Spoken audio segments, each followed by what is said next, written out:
Live from Rush Chandler Stadium at McNeese Baseball Park, it is the 2023 Southwestern Athletic Conference Championship. Today, the semifinal number 2 between the Grambling State University Tigers and the Bethune-Cookman Wildcats. Fans are enjoying themselves. You got the Chevrolet set up here and a beautiful vehicle outside. And there you see the two teams remaining one spot left in the championship game. The Grambling Tigers trying to get back to that game, and Bethune-Cookman on the other side trying for the first time in the team's history in the Southwestern Athletic Conference to get to the championship game. Hi everybody, Santoria Black along with the Hall of Fame coach Roger Cador joining you for today's second semifinal game. And coach, win or go home. That's what this is all about now for the Grambling Tigers. They had a shot yesterday, but they were not able to close the deal. We know that one of these teams will play Florida A&M, who beat Alabama State earlier today. Yes, indeed. And ironically, how would it sound if the two newest teams coming into the SWAC would play for the championship?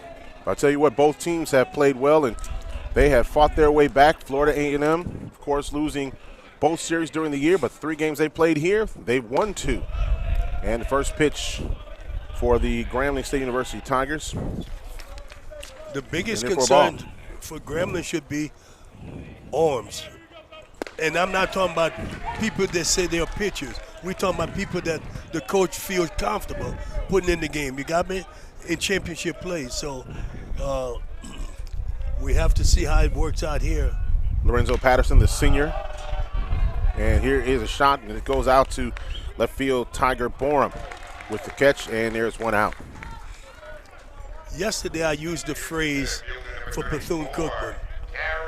They played against older boys, and they got punched in the head and knocked down, and they kept getting up and coming back. Now that they're playing with the kids the same age as them, they're much tougher. You know, that's what they did because of that schedule they played. The Miami, the Florida State, the University of Florida, South Carolina, Stetson, on and on and on. All of those teams they played, now it's paying huge dividends for them. Lorenzo Patterson swung on right back at the pitcher. Patterson tried to get it over to first in time for the out. It's another classic example, young boys out there and girls. You can't outrun the ball. No matter what, you just can't outrun it. You talk about the schedule for Bethune-Cookman for the Grambling Tigers. Of course, early in the season, they faced the LSU Tigers. That game was in Baton Rouge. They also faced Arkansas, the Tuesday-Wednesday matchup. As a matter of fact, in the first game that they played against Arkansas, that game back in February, they actually had the lead, lost that game 9-7. Dallas Baptist also on the schedule, and we know how good Dallas Baptist is. Right. Here's a shot into center field. This is Highland Hall, and it'll be caught for the 3rd out of the inning. No runs, no hits, no errors, and nobody left. We now go to the bottom of the 1st. Tigers up to bat.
We go to the bottom of the first inning.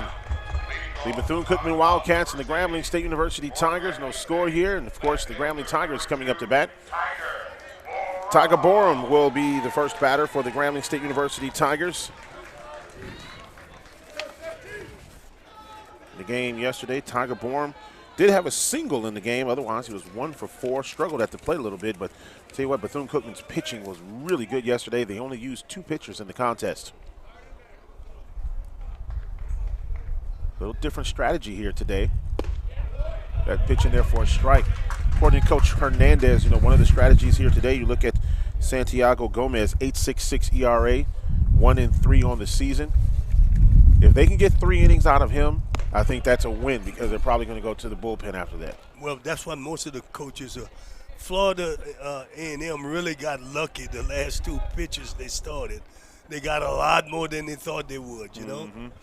So I can tell you one thing.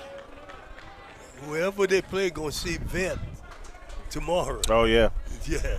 Yep, they're going to have their ace on tomorrow if Bethune-Cookman goes. There's no question about that.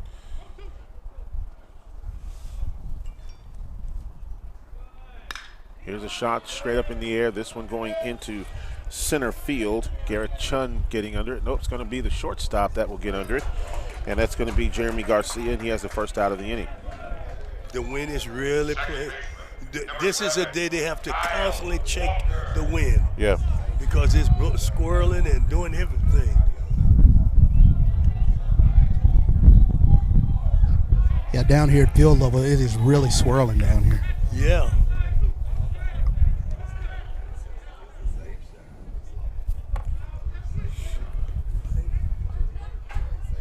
Kyle Walker up to bat, and he is a big bat for the Grambling State University Tigers. Coach, you've seen him, and he really, yesterday a little bit of a problem trying to adjust to pitches on the outside, but really has been a great bat for the Tigers. Yeah, he's solid as a rock. And here's a shot straight up in the air. This one in foul territory, and it will go out of play. Beautiful facility here, 3-year contract here in Atlanta to play here at this facility. And I tell you what, it's been some great hospitality here all week long. All week long, yeah. Yes.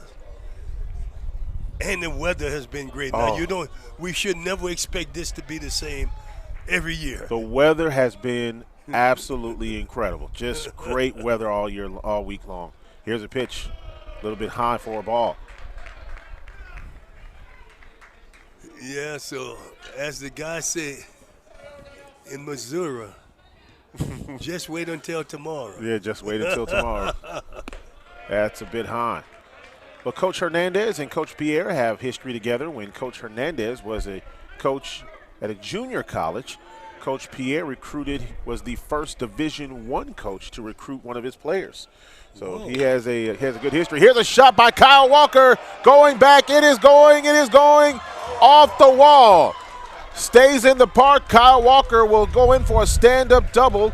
And the Tigers are in business here with 1 out in the bottom of the first.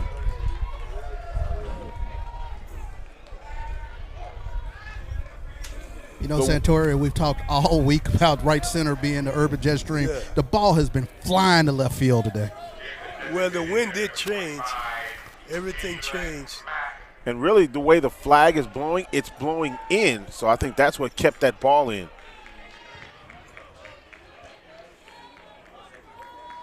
So now Keelan Mack will come on to bat for the Tigers. He's got 3 home runs here during the tournament.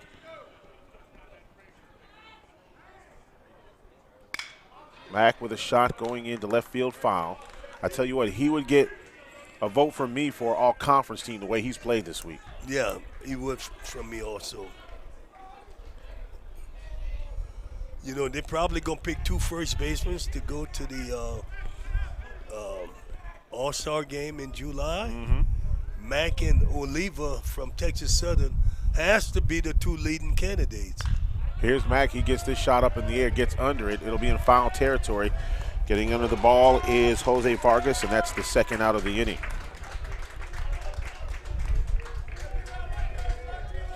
Cameron Buford coming up to bat now for the Grambling Tigers. Yesterday's game, Buford 0 for 4. Grounded out twice, and then he flew out twice.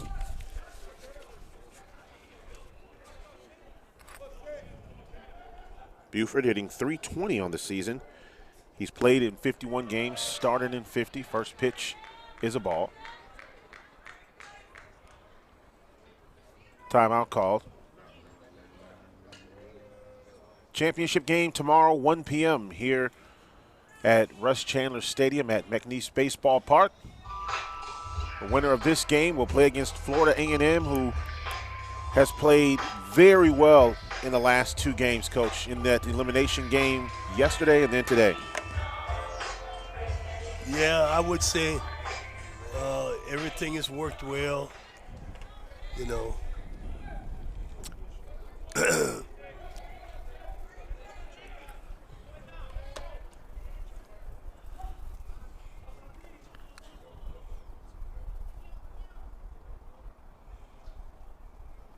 Here's a pitch, going outside for a ball.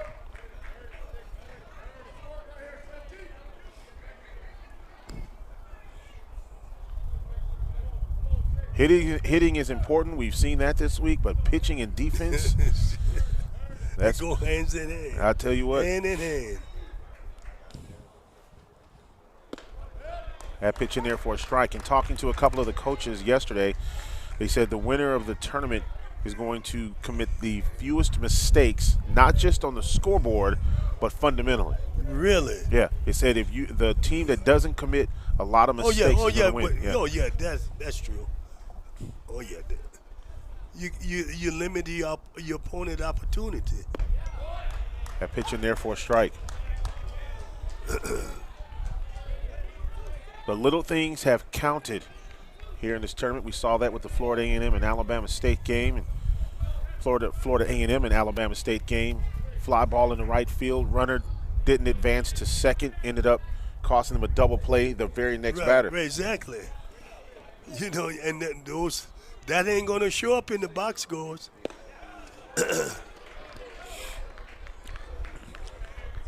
I was trying to tell Charles about it. You know, matter of fact, it was a scout, one of the people with MLB was saying the same thing, you know. Mm-hmm. Everybody's critiqued who are baseball people. They critique situations like that. That pitch outside, and Cameron Buford will take a walk. And so now Trevor Hatton will come up. And for Trevor Hatton, he is the Black College Nines HBCU Player of the Year.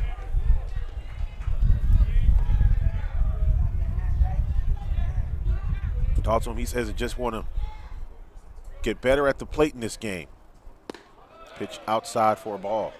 He's really stepping in the well or in the bucket. How about that? Man. He's stepping way back in the bucket, which means he's vulnerable to the outside part of the plate.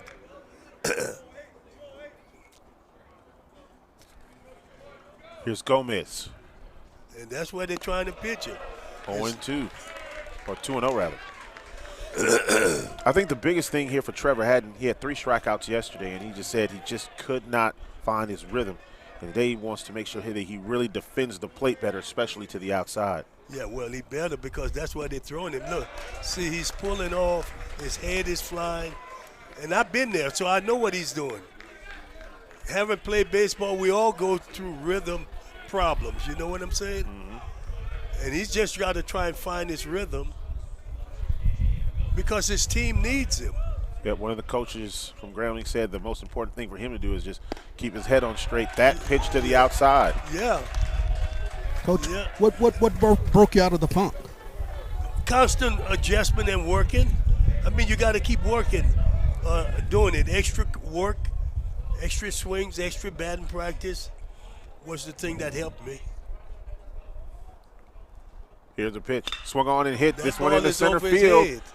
This one's going back, and it is going to be off the top of the wall. Talk about breaking out of a funk. Kyle Walker is in. Trevor goes into third, thought about going home, Cameron Buford scores, and it's 2-0 Grambling. And talk about breaking out of a little bit of a slump. I knew he wasn't going to catch that. That one was just inches away from going over the fence. Look at that again, right there. You see on the top of the wall, Coach, look. A game of inches. Right there. Wow. A game of inches. If the wind wasn't blowing in the way that it was, I think that would have been over the fence. Yes. Now Grambling has got the 2-run lead just like last night. Exactly like last night. 2-0 is the count.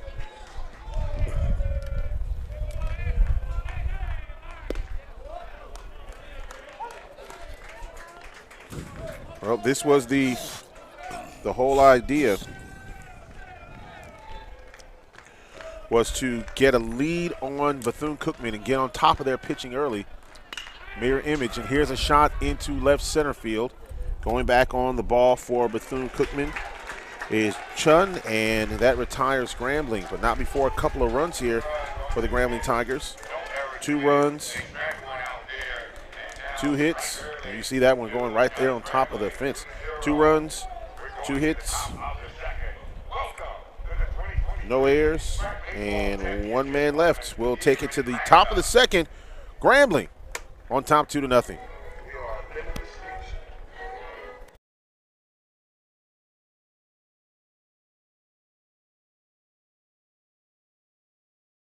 When you join the HBCU family, you become part of the tradition of breaking barriers in your community, breaking ground in your career, and bringing it with everything you do. From how you look to how you move in the classroom, on the court, and on the field. That's why Academy Sports and Outdoors is proud to celebrate the HBCU legacy and all those to add to it in their own way. People who come to Cricket stay with Cricket. Like one of our favorite customers, Michelle. I started my own app company, and with Cricket, I'm able to answer calls from my engineers and investors and know my signal's going to be great. If I had to describe Cricket in 2 words, they would be reliable and affordable. 5G Boss Mode activate. Smile, you're on Cricket.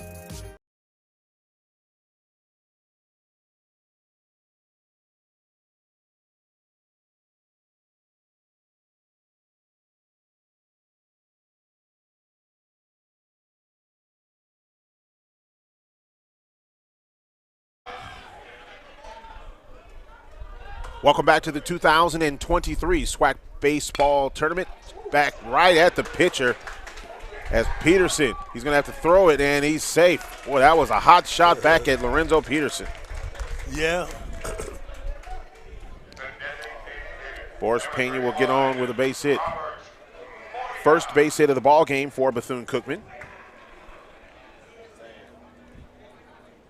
And now take a look at the lineup here for the Bethune-Cookman Wildcats. They will start Luis Turio, Garrett Chun, Highland Hall, Boris Pena, Robert Moya, Mandy Sufrain, Irvin Escobar, Colton Olison, and Jeremy Garcia, Santiago Gomez on the mound. Here is a shot by Moya, and it's fouled off. He's the designated hitter.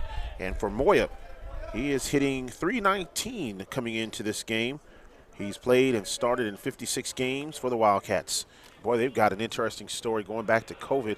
Didn't play baseball for 2 years at that school. Of course, that season got canceled in 20. That's a strike. 21, they decided not to play, and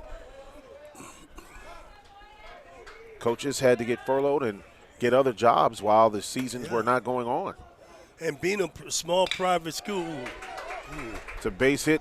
Caught. No, it's dropped. Ball was dropped in center field by Terry Burrell III.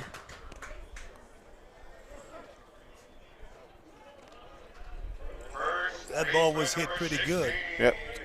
And it's probably sinking fast on him. Oh, it hit the heel of his glove. It didn't hit the heel. And hit his head, which kept it from going behind him. So another base hit And now Manny Soufrain coming to the plate.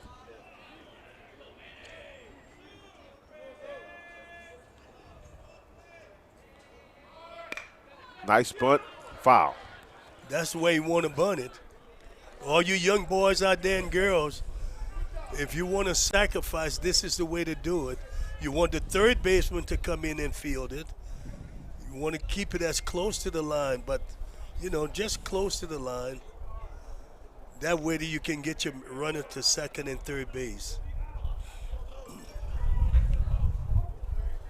And because it's early in the game, the coach is giving up one of his, power hitters, you would say. And this ball gets away. It's going to be a foul tip. And again, you're asking the kid to do something he's not accustomed to doing. So they don't do it that well. Mm-hmm.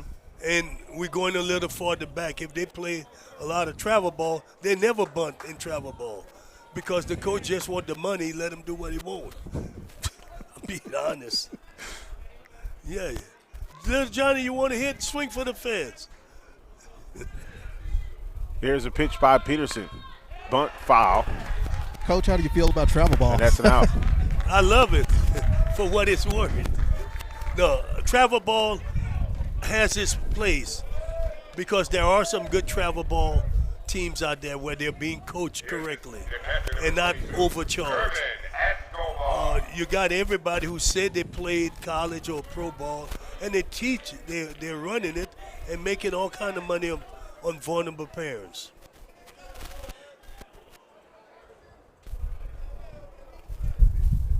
That pitch up for a ball.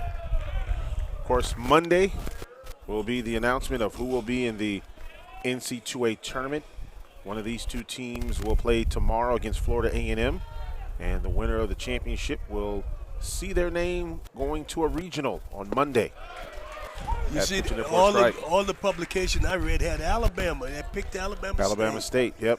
This is why this thing is not etched in stone.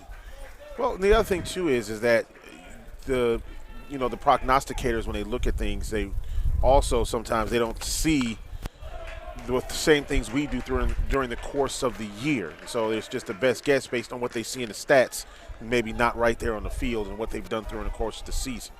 And don't know how competitive this league is. That's right. This is a competitive situation. Here's a shot into center field. Burrell trying to come up on it, and he catches the ball. Keeps everybody on base. Boy, Burrell had to come up and get that. Burrell is a pretty good center fielder defensively. Colton Olison will come on to hit for Bethune-Cookman. They've got a couple of base runners here, and that's something that we've seen. They have to be very careful about how many men they're leaving on base, even though they won yesterday. Right. 8-9 men that they left on. And I had a talk with Coach Hernandez this morning, and he said this thing is the games was won in the 6, 7, 8, 9 inning. So he said they don't panic because they know where the games are won. That's right. His goal is to keep it close. And we saw yesterday, with Bethune and Southern as well. Bethune able to, even though they wanted to do a little bit better, they won the game because they were able to win late. They were able to win in the back half of the game. Yep.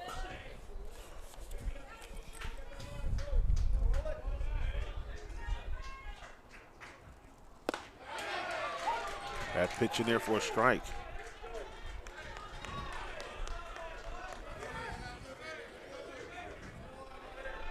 Well, Bethune yesterday in that game against Southern, they were trailing in that game. As a matter of fact, 3-0 going into the 6th inning. Mm-hmm. This shot in the center field, that's going to be a base hit. Bethune will wave one around and score, and it's now 2-1. Sound familiar? Sound familiar. But I'm looking at the at-bats. They're really good, solid at-bat. Not trying to do too much. If you watch there, the ball is up. Didn't try to pull it. He just take it, hit it. Look, he hit it where it was, up the middle.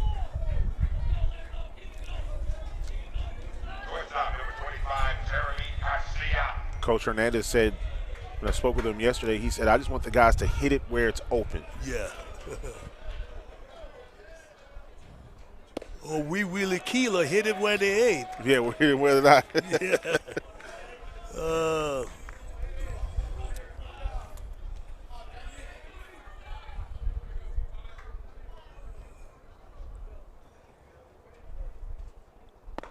Pitch inside for a ball. Well, of course, the 4 teams that are not here in the tournament, of course, Mississippi Valley, they'll be getting a new coach. Alabama A&M, Alcorn, as well as Arkansas Pine Bluff. Those teams will be stronger this coming into next year. Pine Bluff, of course, their coach had some health issues, and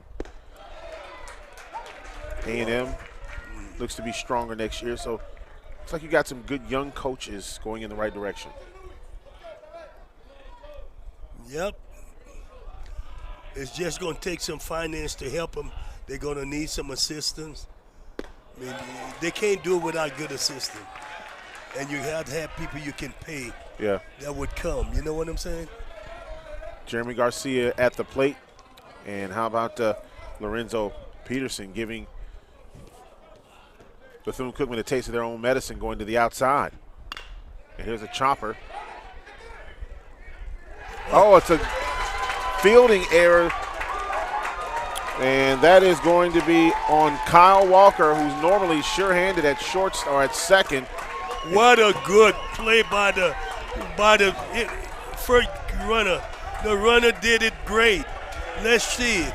The runner, watch the great running. It's legal what he did. It's legal. He did it. It's legal. It's legal. Yes. It's legal. He came over just at the last minute. Yeah. What he did is shield the fielder. And Coach Pierre saying that is interference. No interference. That's what he's arguing. No interference. You only interfere when you touch someone. You can't interfere. This is a beautiful play right here. Right here. Right here.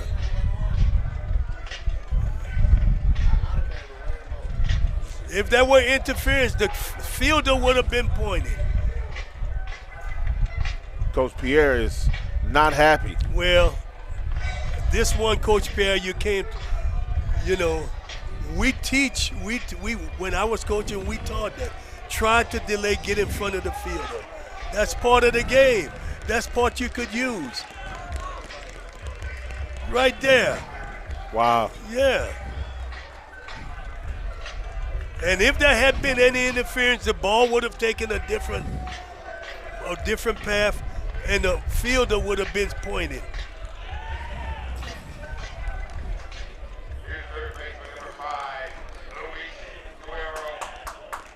They didn't put the run on the board yet.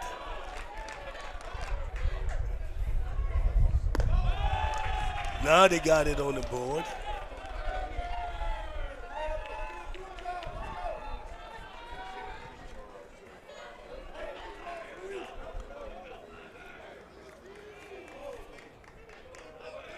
Torero up to bat now for Bethune-Cookman. Tied at 2. A little bit high. Now, Coach, you said that's a perfectly legal play. Is it within the spirit of the game? It's within the spirit of the game. You're trying to help your team win, and you do whatever you can within the spirit of the game.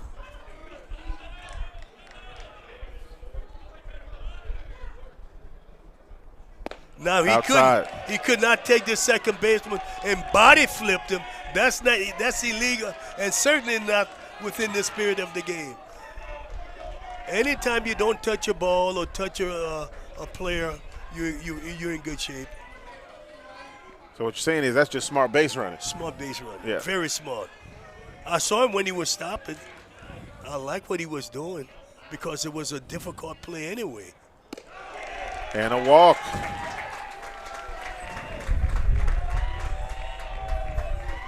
Coach, we've seen this and heard this story where you have, and this is not just in this game, but in a few games, one play can start to snowball a few things. At that time, you have that play there.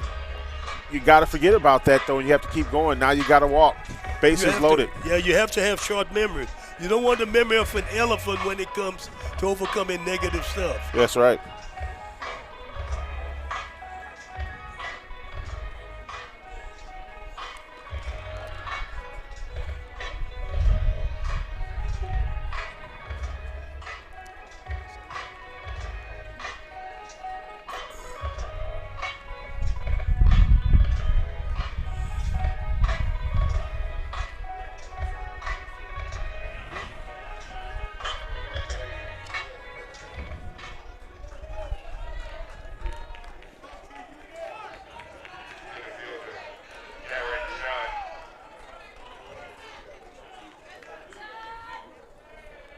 Garrett Chun now at the bat, up high for a ball.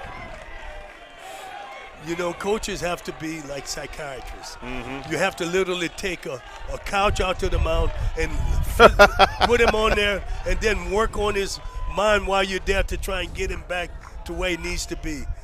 And it is what it is. That's what you got to be. Yeah. You know. Well, Charles, I'll tell you what, this is going to be a pivotal point here in this ball game for Grambling. They're going to have to get these guys off the field with 2 outs. No doubt about it. Bases loaded here. This is a pivotal at bat. Inside for a ball. There's nowhere else to put Wildcats except walking them home.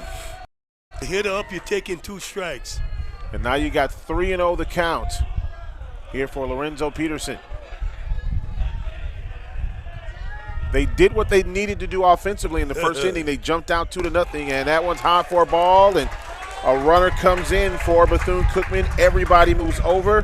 Second consecutive walk. 2 runs because of smart base running. Sometimes you got to win other than with your bat and your glove. You know what I'm saying? Yep. And your arm, you got to win. He won it by just using his head. And the 2 missed cues as far as fielding had nothing to do really with bad play. You know, you had a win situation. Yeah. Then, of course, you had a runner which went right by the ball. Right. Just enough time for your vision to be off the ball to where you misjudge it. That's right.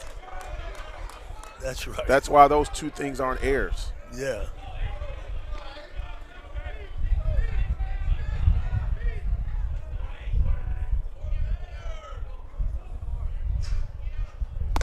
(3-2) is our score.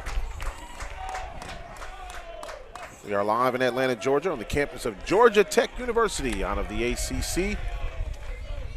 Russ Chandler Stadium, Nice Baseball Park. Got a pretty good history.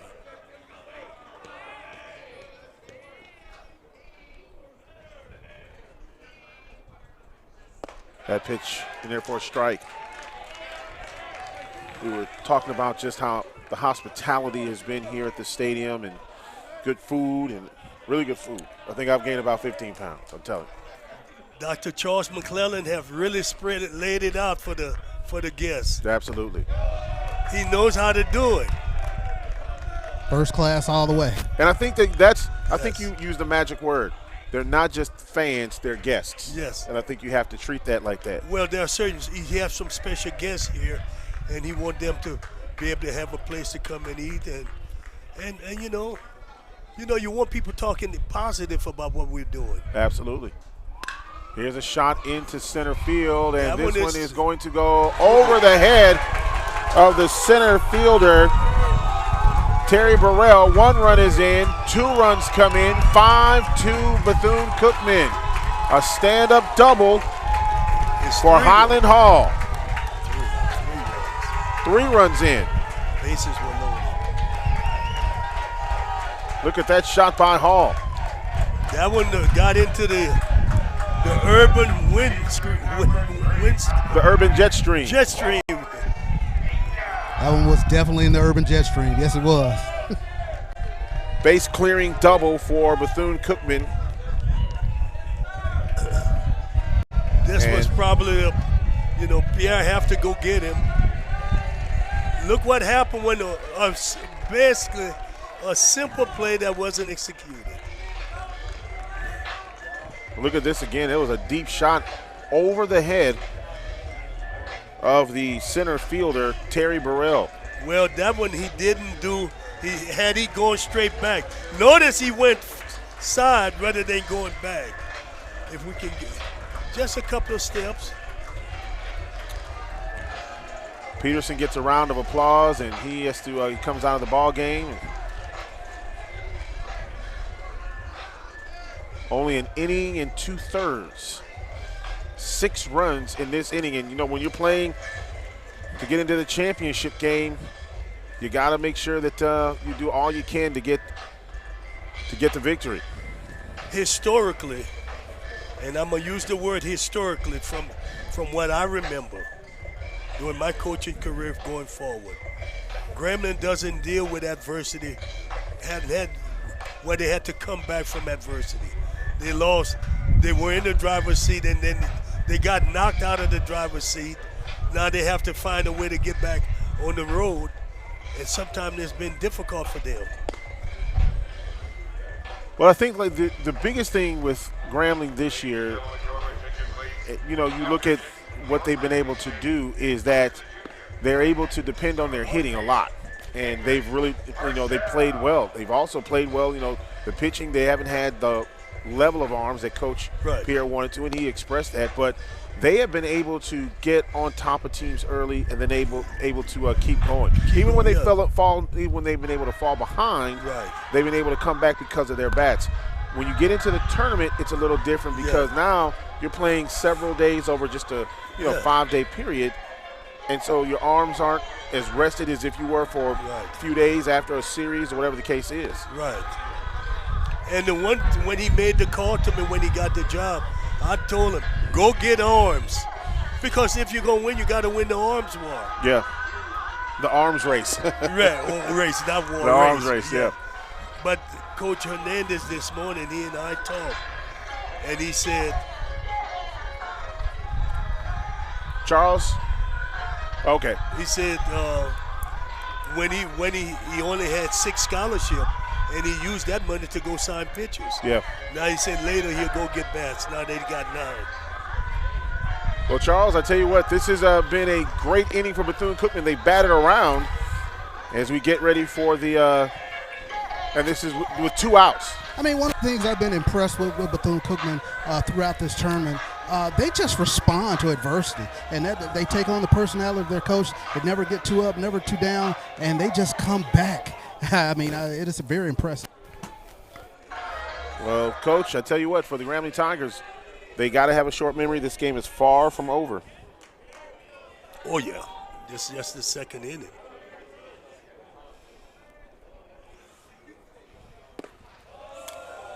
And now for Bethune-Cookman, they have batted around.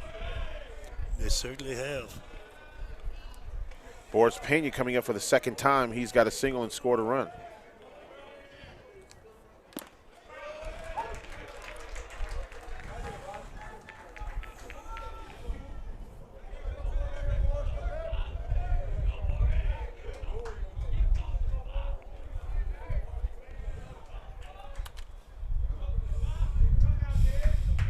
Here's the pitch.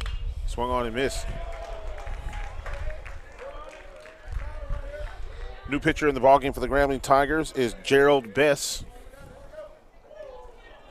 Gerald Bess, a senior.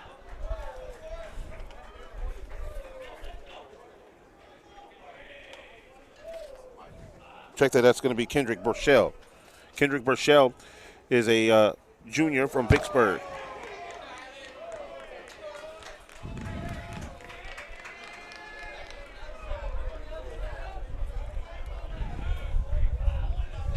Take a look at that pitch again, and as the runner moves, after this was a wild pitch.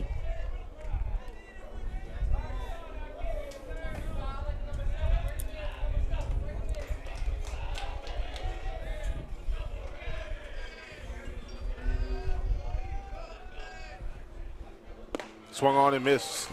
That was a good pitch right there, tied him up.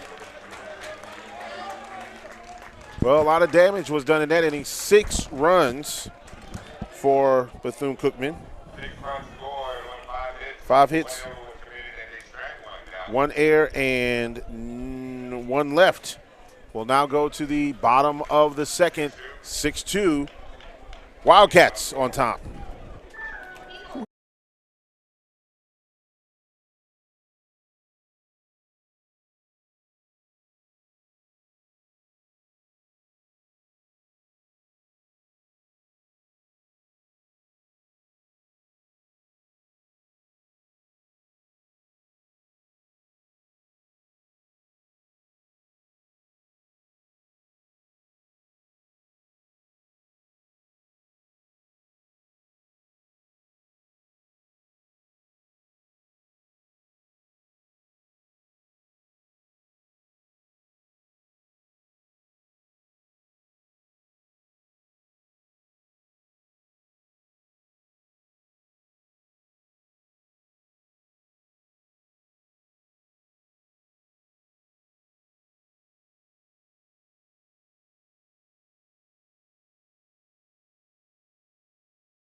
Guichard up to bat for the Grambling State University Tigers here in the bottom half of the second inning. One little correction. So there, Garcia was not credited with a double, but instead with a single, and then there was an error by the second baseman, which advanced him to second.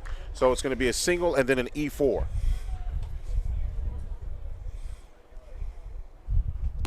Pitch up for a ball.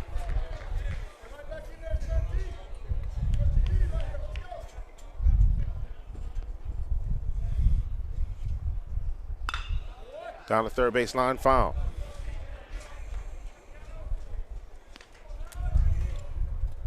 6-2 our score.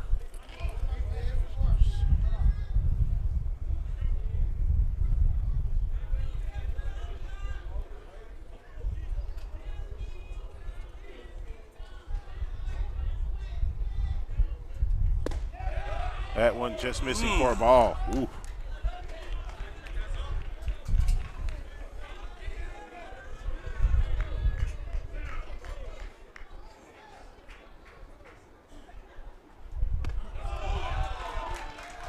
And a walk.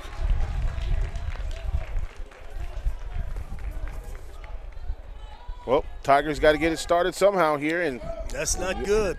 One runner at a time for the Tigers from Bethune-Cookman. What did we talk about with the walks? 63% of the time they score, the leadoff walk.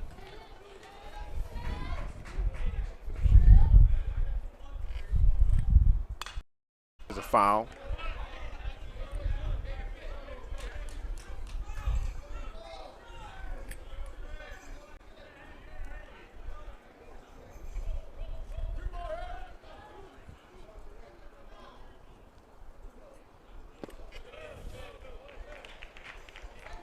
So for the Bethune-Cookman Wildcats, they batted around in that half of the inning. Grambling got to try and do the same thing. And here's a shot and that's going to be a catch and a double play. That's a situation you got to make the line drive go through, or freeze on the line drive is the word we use. Freeze on the line drive. That was a great play by the shortstop. Second base. Or second baseman, rather. You're down by 4. You have to really freeze on the line drive. Terry Burrell the third up to bat. Inside for a ball.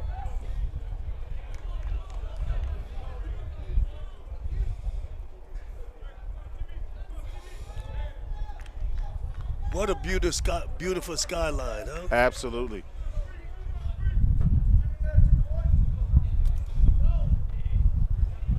wind blowing a little bit more.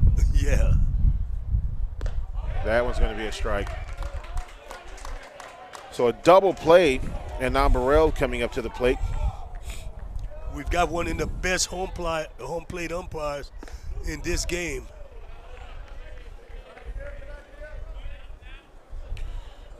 And you know when you By get the name of Patrick Graham, he's really a good he's a good all-around umpire.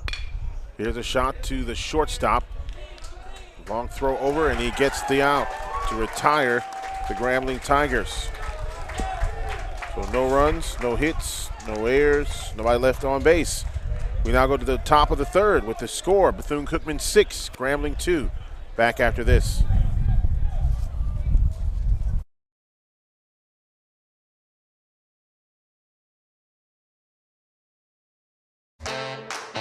HBCUs are anchored by legacy.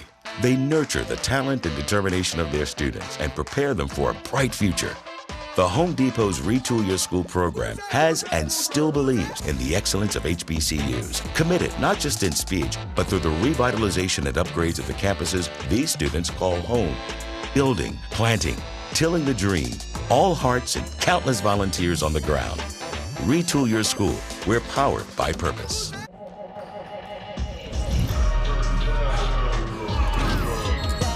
Hydration dropping.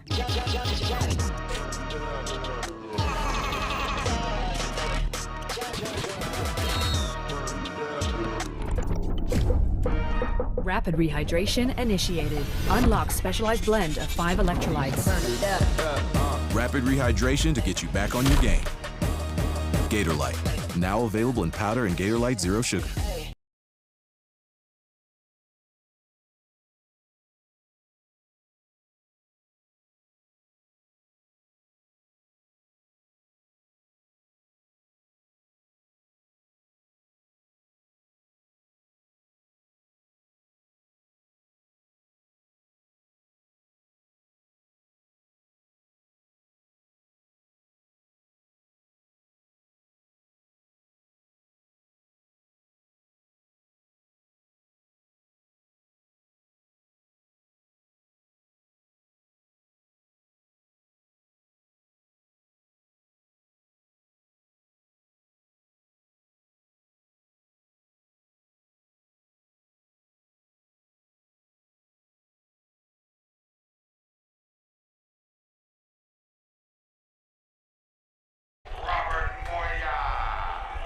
Back here at Rush Chandler Stadium, Robert Moya now coming up to the plate for Bethune here in the third inning.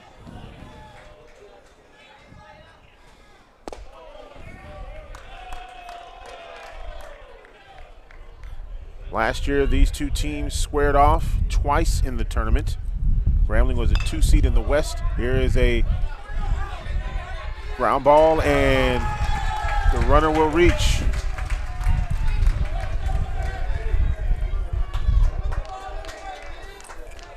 Guichard could not handle it. That was a difficult play. Difficult play here. Waiting to see how they'll score it. It's a hit. That's all he could do. You can't assume.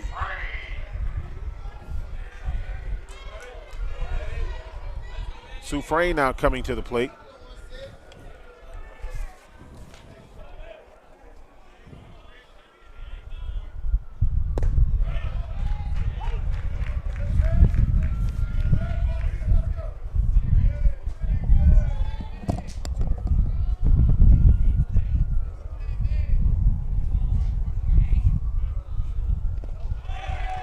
And this one gets away from the catcher.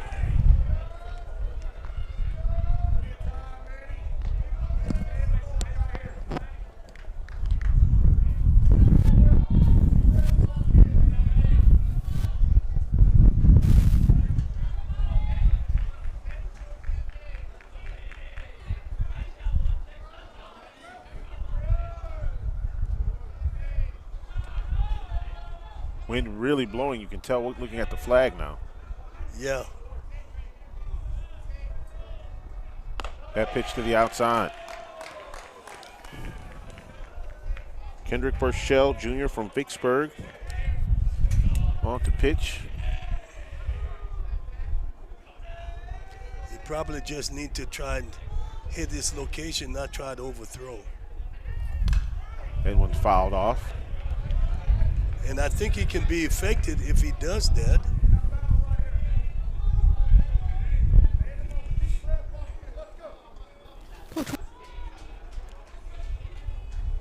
Burchell coming into the ball game, 6.6 ERA.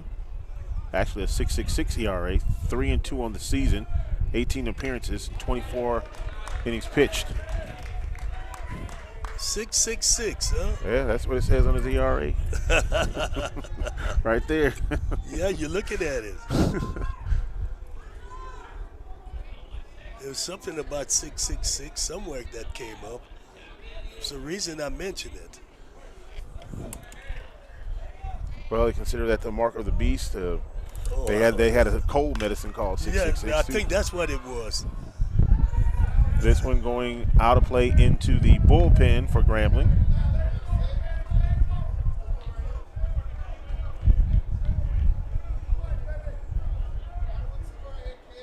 There you see one of the fans looking on, watching the game.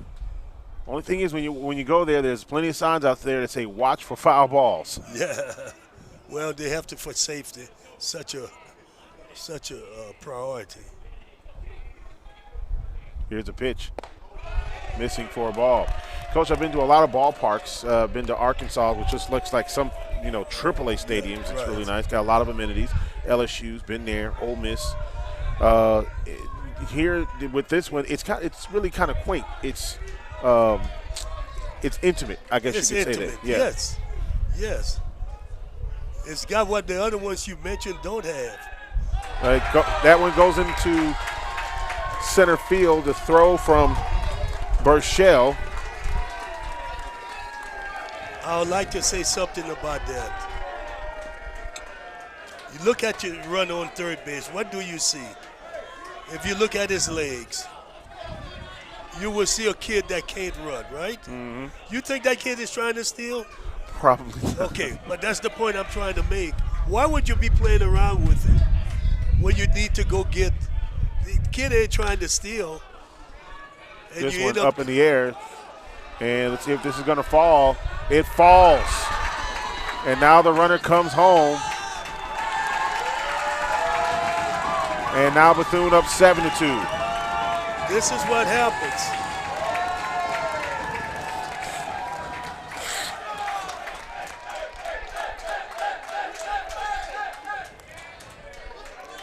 I mean, it all started because they're playing around with a guy that can't steal.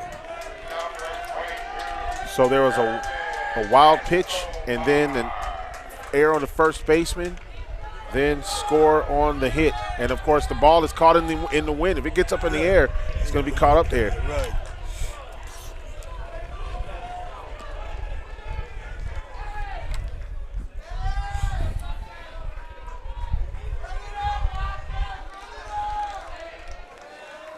We were talking about last year's tournament. Grambling and Bethune were in the same bracket last year. Grambling lost in the first round by the score of 4-3. And then Grambling went on to beat Texas Southern 14-5. Then they came back and played Bethune-Cookman and lost that game 19-0. So this team, this is the fourth time in 2 years in the tournament that they have seen each other. I'm beginning to worry about Grambling right now. It doesn't look good. And I like the fact that the kids, the third baseman called the meeting on the mound to try and settle them down. Absolutely. Good leadership. Yeah, good leadership. Let's settle down, you know. Here's a pitch. This one, up and in. That's some chin music there. Well, this is, again, the little pitcher is overthrowing. This is what happened when you don't make plays behind them. They say, I got to do it all by myself. It never fails. Rather than him trying to pitch, hit location, try to get out, the field is still playing big. There's a strike.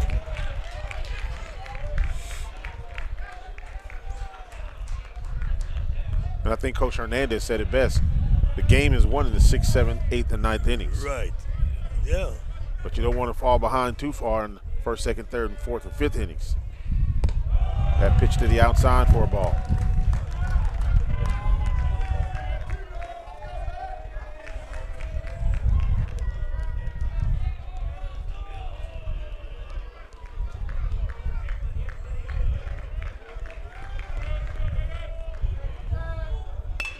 Here's a shot into right field. And that's going to bring in Manny Soufrain. Oh, he's going to stay at third. Makes the turn but stays at third. And a base hit by Escobar. And now Olesen will come to the plate.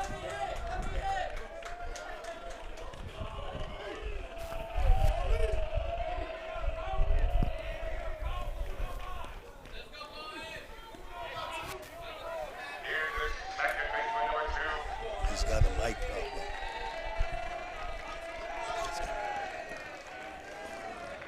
And now Coach Pierre will head to the mound, and there is work being done over in the bullpen.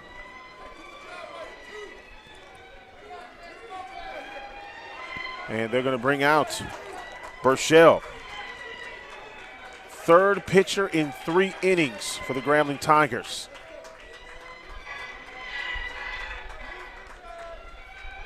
So we'll take a timeout here. 7-2 our score. Back after this.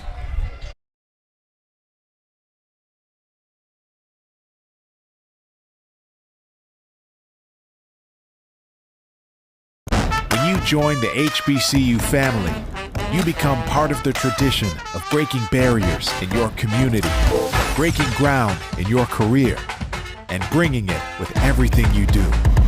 From how you look to how you move in the classroom, on the court, and on the field. That's why Academy Sports and Outdoors is proud to celebrate the HBCU legacy and all those to add to it in their own way.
All right, we've got a few changes in here for the Grambling Tigers. Jose Vargas now moves to shortstop for the Grambling Tigers. And Guichard, he comes out of the game at short. Dalen Ardwin has checked in now at third. We have a new pitcher in the ball game, Miguel Baez. So start to make some changes here, Coach. I never like to make wholesale changes on the left side. is such a critical part for your defense. But obviously, Coach Pierre knows something we don't, and he's trying to create some energy. You know, he's already down 7-2, so he's trying to do something, try to stop the bleeding. And, of course, Bethune-Cookman scored 7 runs yesterday.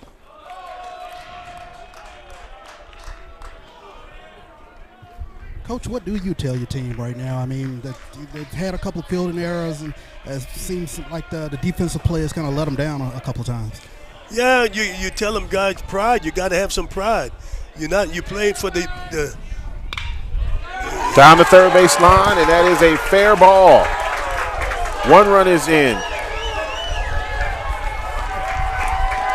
And coming around third is Escobar.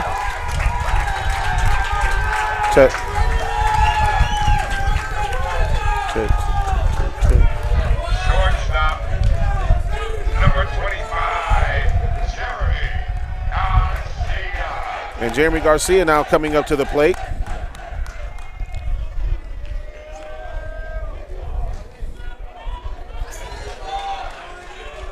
Garcia has already gotten a single.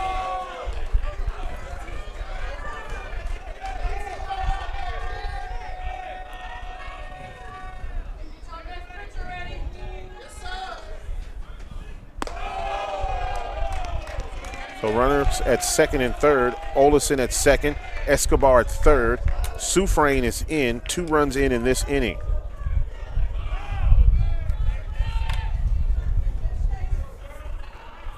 and nobody's out. Yeah, no outs here in the top of the 3rd inning. Swung on and missed. That's a good pitch. Miguel Baez on for the Grambling Tigers.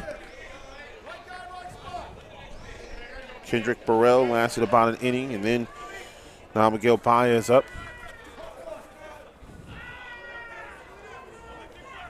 And, Coach, you just have days like this sometimes. Here's a shot into right field. Garcia going up, and this is going to stay in. It goes to the right fielder for Grambling State University. Trevor Hatton making the catch, but another run scores. Colton Olison will go to second, will go to third, and there's just one out. Grambling is in real danger here of this thing getting away from him. Number 5. 9-2.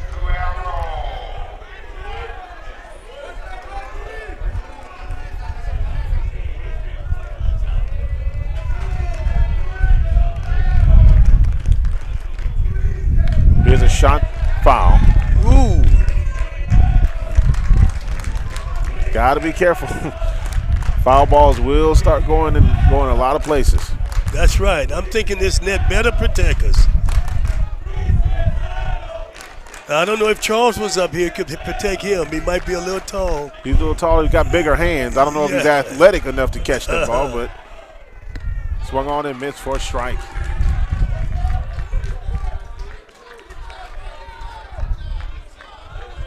Third inning here. Boy, that flag is really blowing now.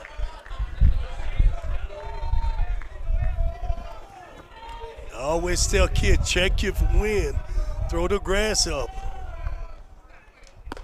Outside for a ball.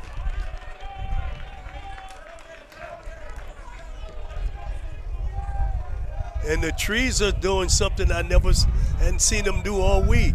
They're blowing in right field. Yeah, we got some action. The trees are shivering out there. Yeah, we hadn't had that action before. Wind is blowing from left to right. Down in the dirt for a ball. 2-2 the count with one out. 6 runs in the second inning. Now 3 runs in this inning for Bethune-Cookman. And there you see a picture of the trees getting a nice breeze.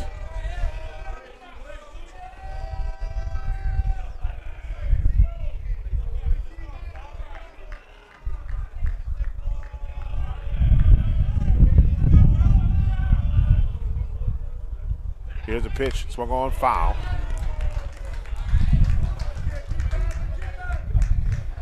Winner of this game will play Florida A&M tomorrow at 1 p.m.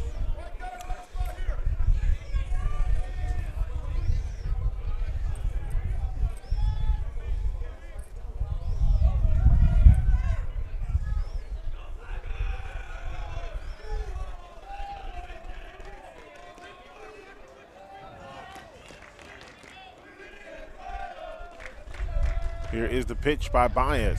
Inside for a ball, and now the count is full. Boy, they're making a lot of pitches. A lot of pitches.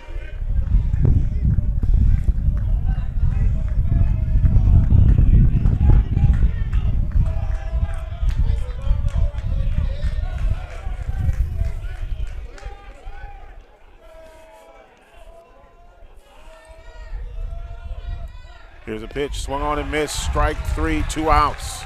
That was a much needed out for the Grambling Tigers. Oh, I would say so.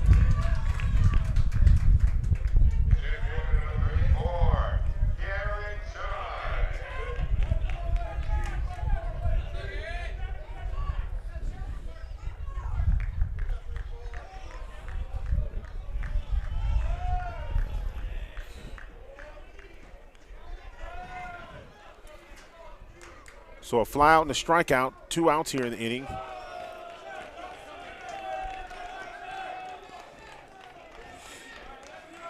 Garrett Chun walked, then scored a run.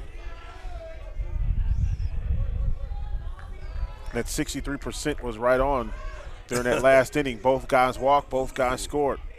Just one outside for a ball. I'm sure we're probably in the 80th percentile in this tournament because we've been talking about it and it seemed like all of them have scored, you know?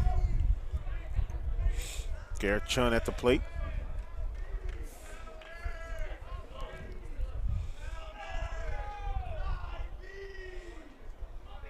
That pitch in there for a strike. Charles wanted to know where I get my figures from. Said it's published. I didn't go to the web. You went to the light web, not the dark web. That pitch missing for a ball. Well, last year, Bethune-Cookman finished as the 2 seed out of the East. This year, they finished the 2 seed out of the East. Got to the semifinals last year, or 3 seed out of the East, I should say. Got to the semifinals last year. Lost to Alabama State this year, taking on Grambling. Outside for a ball, and that's a walk. Runners at the corners. Highland Hall at the plate.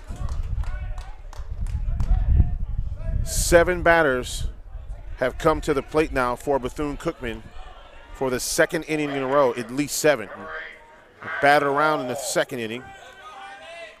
And now this is the 8th batter here in the third. It's a shame that the pitcher won't let the umpire help him. You understand what I'm saying? He's so off far off the plate, he can't get any help. And his hitters can't give him any help.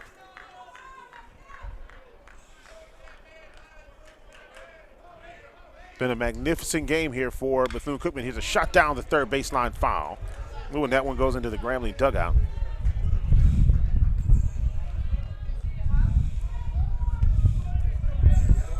Well, if you have to look at the first third of the ball game so far, it definitely belongs to Bethune-Cookman.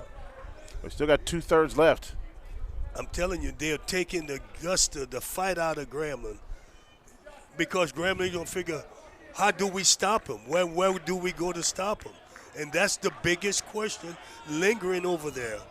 We started our best, even though he had only 1 day rest or 2 days Here's rest. a pitch outside for a ball. So that's the problem you're left with. Where do you go to stop him from scoring? Because your best wasn't able to do it. Now, do you go to your short relievers? You probably don't want to do that too soon. That one a ball, and now the runner takes off going to second.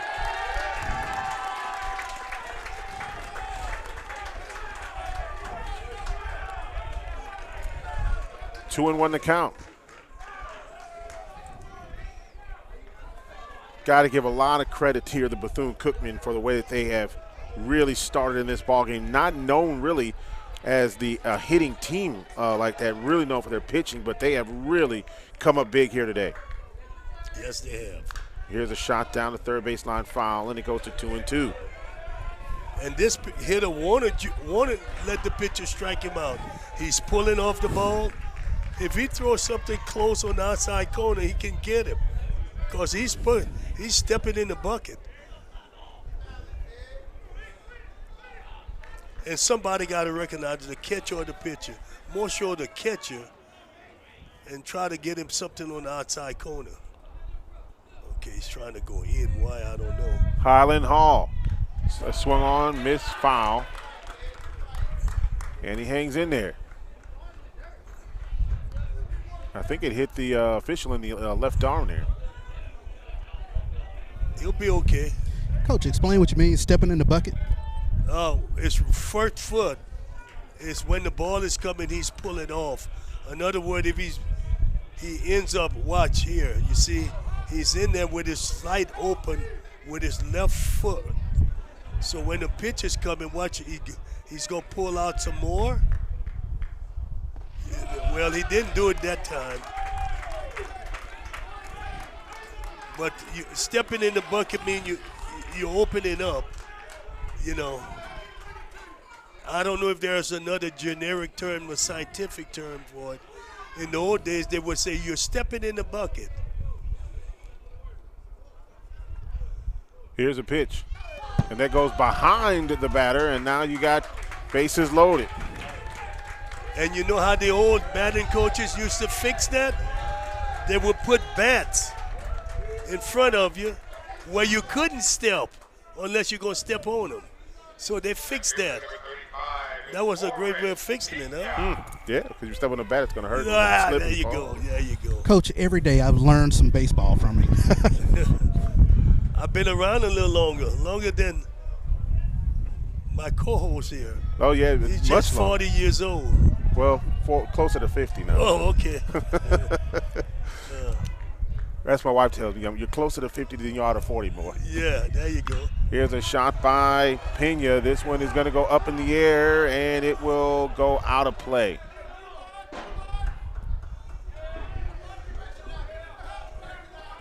That's a senior citizen. We need to get her to safety where she's moving. That's good. She left out of there quick. I didn't want to say. I have to say senior citizen. Can't say that an older person. Or the new term, seasoned. Seasoned person. Yes. Yeah. I'm an old person. How about that?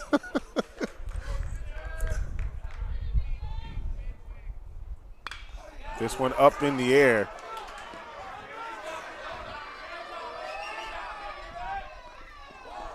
And this one caught. The wind is really doing it, huh? Well, the Grambling Tigers avert any more damage after the catch by Cameron Buford. And all kinds of adjustments had to be made. It was just floating up there when Buford came down. It was just like, good Lord. Yeah. So for the Bethune-Cookman Wildcats, they scored 3 runs in that inning. When we come back, we'll give you the line on that inning right after this.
Back here at Rush Chandler Stadium, where the Grambling Tigers and Bethune-Cookman Wildcats playing for the final spot in the championship game tomorrow. The winner will take on Bethune-Cookman. 9-2 our score.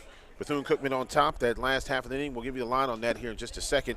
3 runs, 4 hits, 1 error, 3 men left on base. If anything to talk about here for Bethune-Cookman, they've left 4 runners aboard the last 2 innings, including bases loaded just in that last inning. Here's a shot by Tiger Borum. This one's going back in the wind, and it is caught. Garrett Chun there to bring it in. Yeah, that one kept going.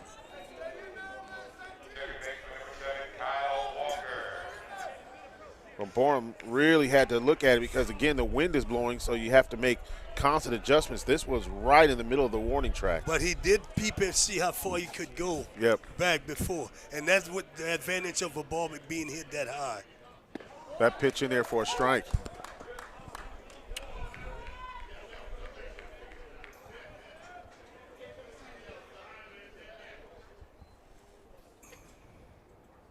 That pitch swung on and hit in the left field by Kyle Walker. This one going back, and it is caught by the left fielder.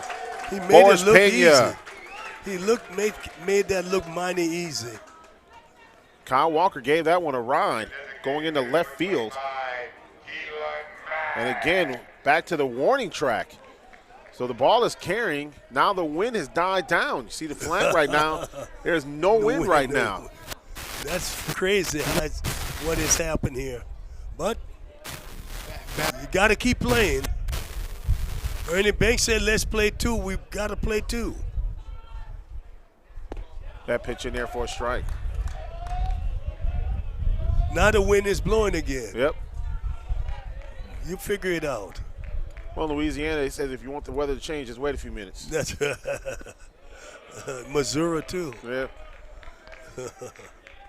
0-1 the count with 2 outs here for the Grambling Tigers here in the bottom half of the 3rd inning. 9-2 our score. Bethune-Cookman on top. Winner plays Florida A&M tomorrow. Inside for a ball.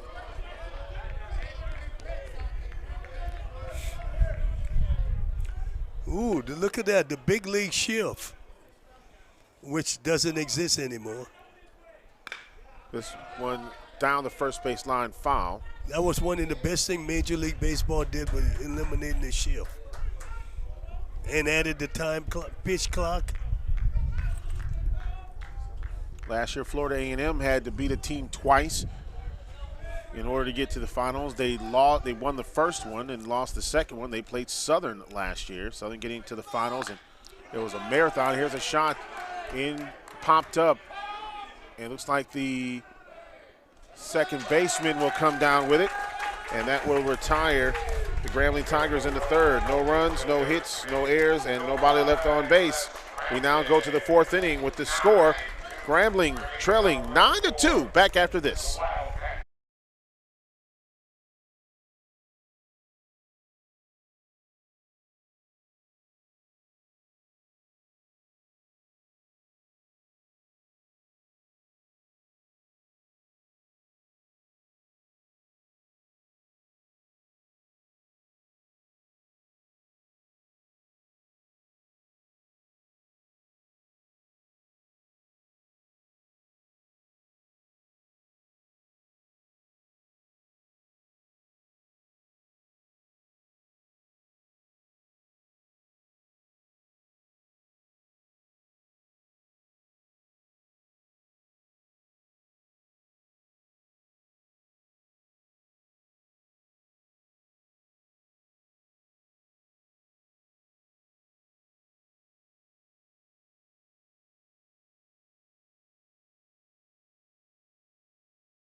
Robert Moya up to bat now for the Bethune-Cookman Wildcats. Ja'Cory Boudreaux now into the lineup for the Grambling Tigers, fourth pitcher in 4 innings for Grambling.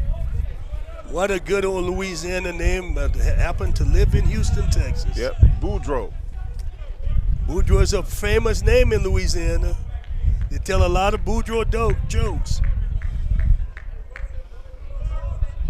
Well, Ja'Cory is hoping that he can get a few outs here for the Grambling Tigers to sit Bethune down. That pitch is a bit high. 9-2 is our score.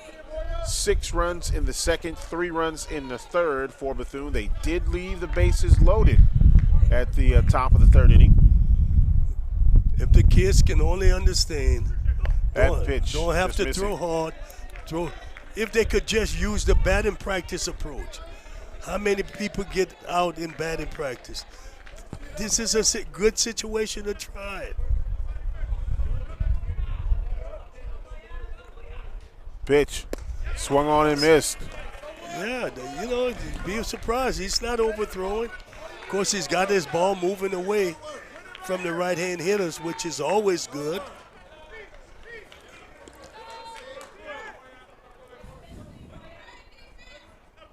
This one swung on, hit into shallow left. That's all you got to do, Boudreaux. Vargas with the catch.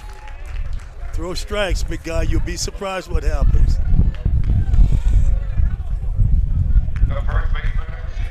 Manny Soufrain now up to the plate.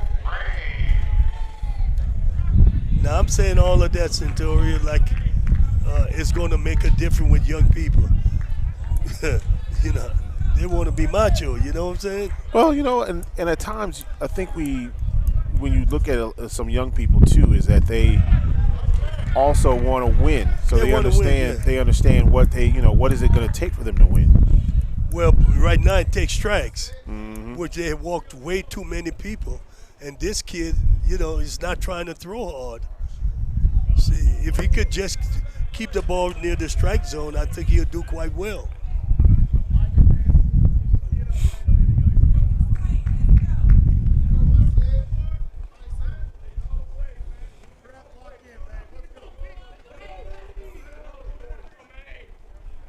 Soft throws are really effective here because guys have been throwing relatively harder than him, so they're off balance a lot. You know what I'm saying? Oh yeah.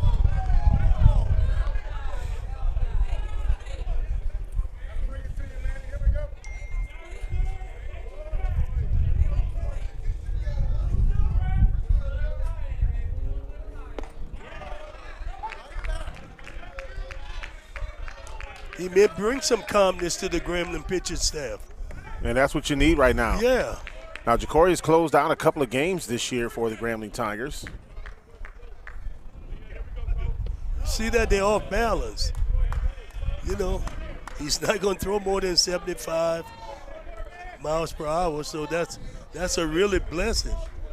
Coach, how difficult is that for a batter to adjust from a pitcher with a good velocity to one with a lower velocity? It's difficult because your timing is going to be thrown off. You could see it in the major league when they bring position players to pitch to regular players, how difficult it is for them, and they're just lobbing it in there, you know?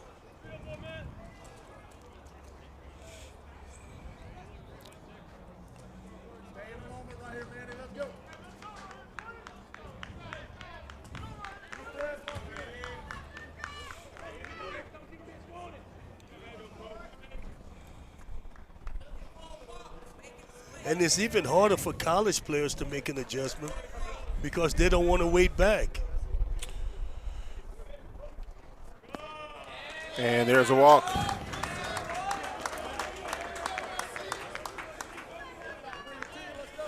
So Soufrain walks. Soufrain in the tournament sitting .357, now high in Hall up to bat.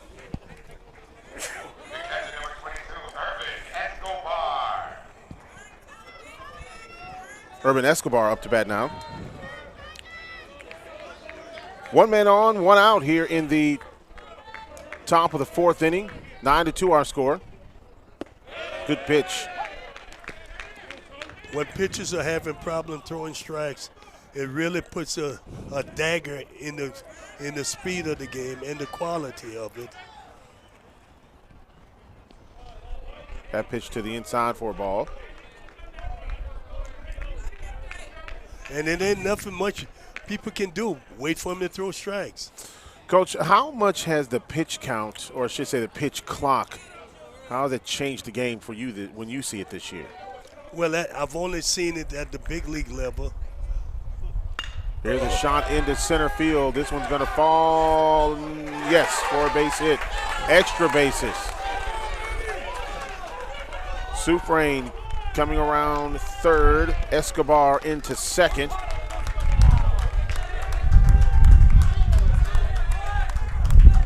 And a stand-up double. But it's definitely changed the game at the major league level. And everybody says it's made the game better. It speeded up. You know what I'm saying? All the waste time. That's what they call special waste time. Yeah. The people who are going to have success against Boudreaux are people who are willing to hit the ball the other way, sort of like Escobar just did.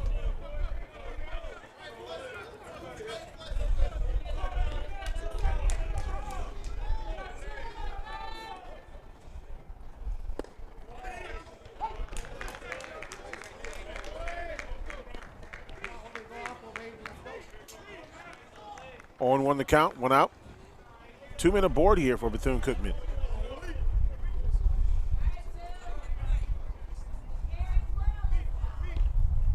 Here's a pitch. A little bit high for a ball. Coach, are there some other changes you'd like to see in Major League Baseball? I mean, you've taken away the extreme shift. You have a pitch clock. Now you have the DH in the National League. Are there any other things you want to see? Not that I can think of right now. I think the game is good right now. It speeded the game up. The quality people enjoy it, and the players like it, which is the most important thing. There's one thing that I changed, Charles. One thing that I would change. I'd like to change the fact that I want Milwaukee to win the World Series. There you go. Okay, there you go. That's the change I'd make. Here's a shot up the middle, base hit. Sufrain comes in to score. Escobar is being waved home. Olesen made the turn, and it's now 11-2. This thing is quietly getting away.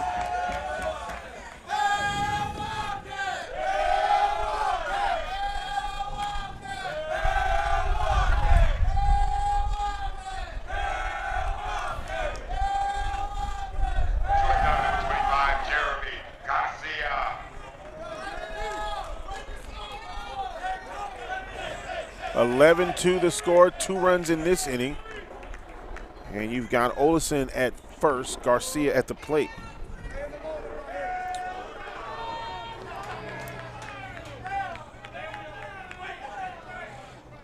And now we'll have time as they'll talk to the pitcher, and there is movement in the Grambling bullpen.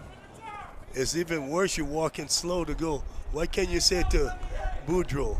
Other than, baby, just try to throw strikes. We'll get you out of here. It's not a lot a coach can do at this point.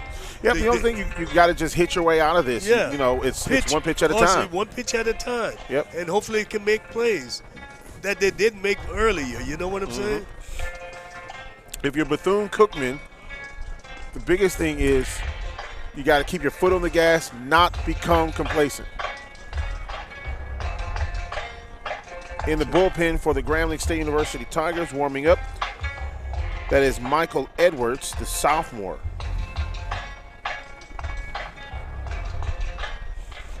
And what Bethune-Cookman is trying to do at this point, get 10-plus runs and just keep the foot on the pedal until you take the will to fight out of Grambling. That's the best way I can put it. I have to say it because you never. But that's what happened in athletic events. You take the will to fight away from your opponent. Well, Tigers still have a long way to go in this pitch. The outside for a ball, 1-0 the count. At least I didn't say what Vince Lombardi said. Yeah, he said some different things. Fatigue will make coward out of men. Oh, that was one of his favorite sayings. And this one gets away from the catcher. He throws it to second, not in time. Or he would say something else that's well, it's not made for radio, Coach. Yes, it's made for me. What the hell is going on out there? He wanted to know what's going on. Had a chance to meet one of his family members.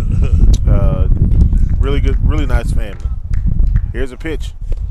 That pitch is a ball, and you met his son? Had a chance to meet his son and one of his grandkids. Did. We really got a lot of wind coming in, and the producer is doing everything to try and help us. Charles, can you hear down there, brother? I know it's a lot of wind going on right now. Yeah, I think that's what it is. A lot of wind going on, but I can hear you guys. Just a little static in the ears. Yeah, but it's really blowing from left to right. Yep. Boudreaux just got to try and throw strikes. If he get the ball, they may hit the ball right at someone or pop it up. But you can't keep walking in. There's no defense for walks. 2 walks already in this inning. And for Bethune-Cookman, don't want to leave 2 more men on base. Again, the biggest thing, and you heard Coach Hernandez, we talked about this even yesterday before the game against Grambling. He said, we leave a lot of guys on base. We have to be very, very careful. And there you see that wind is really blowing right now. Yeah.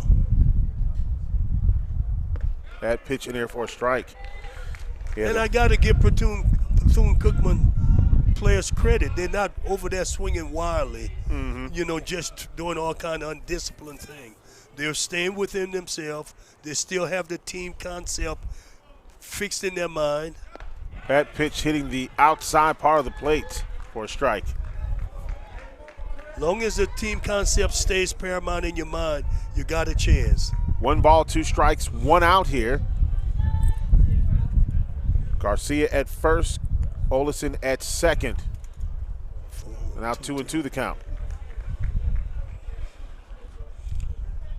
We've seen so many changes in the game in regards to, some of the rules now, and of course, some of the other changes that we've seen is in the equipment that players wear. Helmets, they've changed tremendously over the last several years. That pitch to the outside for a ball, and the count is now full. But we've seen the technology of how they've changed helmets, how it absorbs impact when the ball comes, and the airiness of the helmet as well. Yeah, protection is so important. Here's a pitch. This one hits the dirt, and it's ball 4. Another thing, Santori, you have all the catchers. They're wearing earpieces. They're getting their signs in, signal in from the coaches down here. When I played high school ball, I remember the sign was, do what I tell you to do or get out the game. That was the sign. Really? That was the sign. It was like, right here, pay attention to what the coach is doing, right there in the eyes. Yeah. Now they got 1 out. A ground ball could get them out of this inning. This is where you really got to bear down if you're at Grambling's Boudreaux. Bear down, try to throw a strike here. McNeese has bases loaded again. This is the second time in the game that they've had bases loaded. This time they just have 1 out. Had bases loaded back in the 3rd. Garrett Chun at the plate. He's walked twice, scored a run, grounded out to the pitcher in the 1st inning. 4th consecutive inning he's been up to bat. Inside for a ball. No, they're going to call that a strike. This is really tough right here.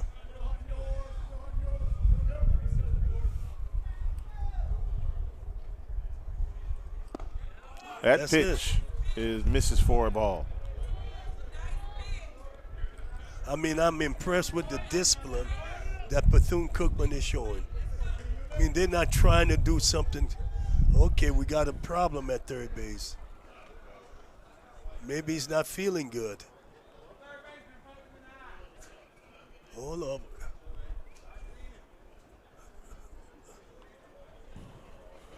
Yeah, he does. He looks like he's not feeling too well right there. No, he doesn't. Yeah, he's struggling right now. Okay, that is the call to Calling for the trainer and the coach comes over. It's probably best to try and take him out and get him ready for tomorrow because I'm not, and maybe I better not say that because 11-2, it ain't over. Wonder if he's overheating right now. Well, maybe he ate late. You know what I'm saying? And the food didn't digest yet. That could be a thing. A lot of people like athletes, they get upset stomach. You know? That's one of the things could be. We're going to take a timeout while they tend to the runner at third base. We'll take this timeout back after this.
Well, Olesen shaking up at third base. Looks like he was overheating, but he says, I'm staying in there. Got some water, Gatorade, fluids, and staying in the game.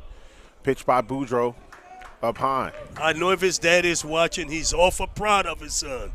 He said, Mama, you helped raise the tough boy. Or my Uncle Vern would say, suck it up. Coaches better not say that. Some mama's going to hear that and have a lawsuit. He asking my son to suck it up.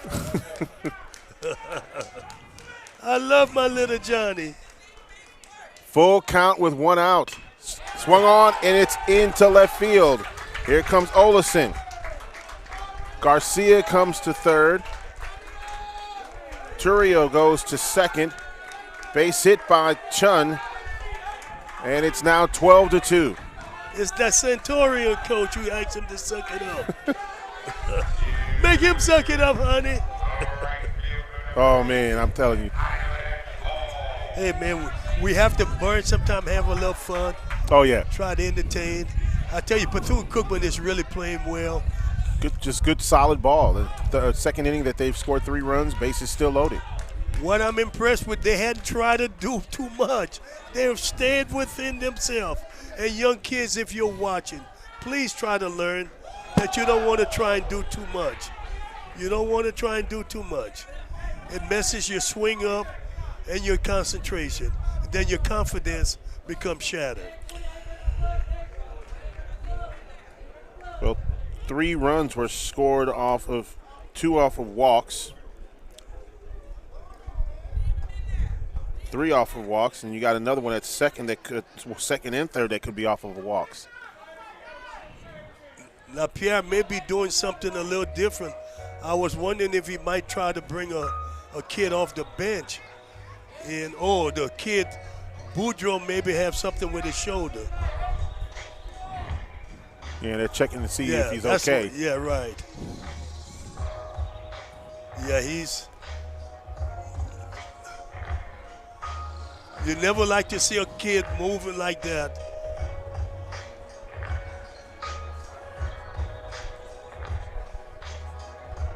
Okay, yeah, In the back. I'm glad it's there and not in the shoulder area.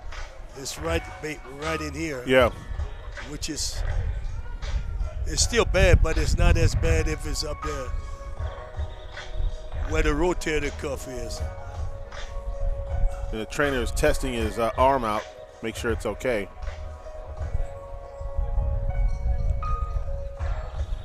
It's best to take him out, to be honest with you. You no need to risk further injuries to the kid. You know what I'm saying?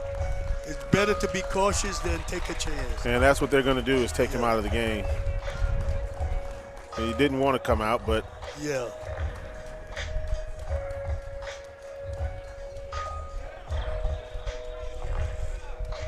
And you can see the frustration in his face as he came off. Yeah. Didn't want to come out, but you could tell that he was his shoulder was hurt. But his teammates still came out there to greet him. Yeah. Let him know they love him. Yep, that's exactly right. Yeah. All right, going to take a timeout here for a pitching change. When we come back, we'll tell you about the new pitcher right after this.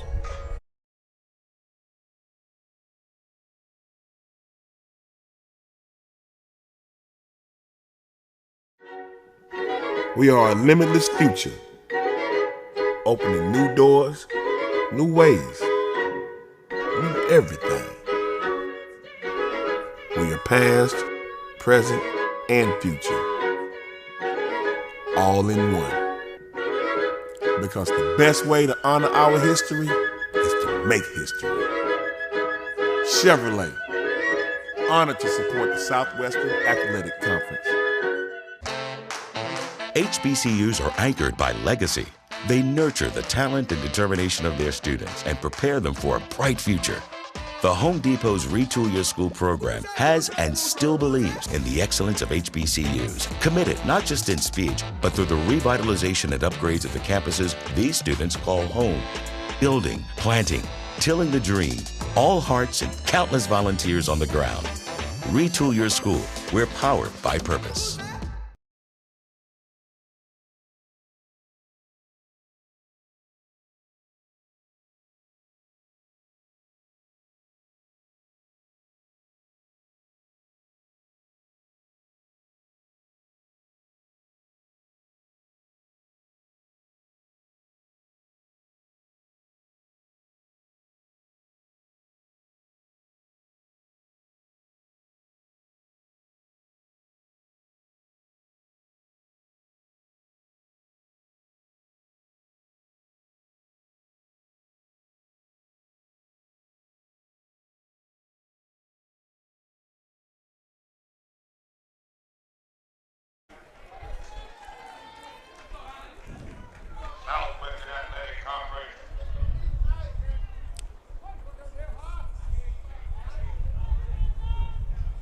Back here at the ballpark, now pitching for Grambling, 29, Michael Edwards.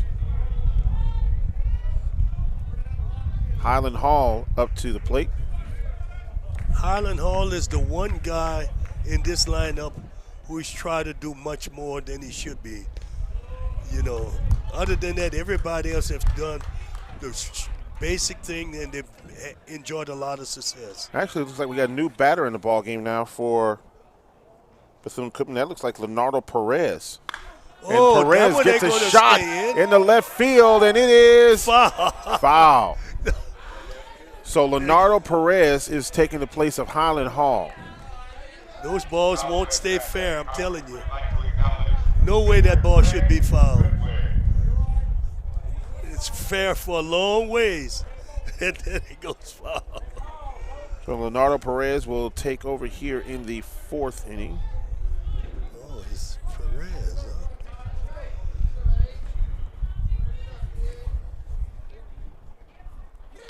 This one popped good up. Piece of hitting. He fought it off, bought another strike.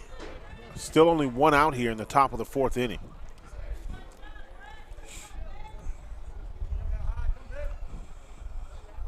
"12 runs, 12 hits, no errors for Bethune-Cookman. 2 runs, 2 hits, 2 errors for Grambling." Here's a pitch. Swung on and hit this one in the left field. Foul. It is going to go foul. Whoa, wait, foul. It hit the football facility. It hit high up on the football facility. Good Lord. For that ball to stay fair, it's amazing. So many balls do not stay fair going down that line. And here's a shot in the center field. You'll get a run in. This one drops into right center. And a single for Leonardo Perez.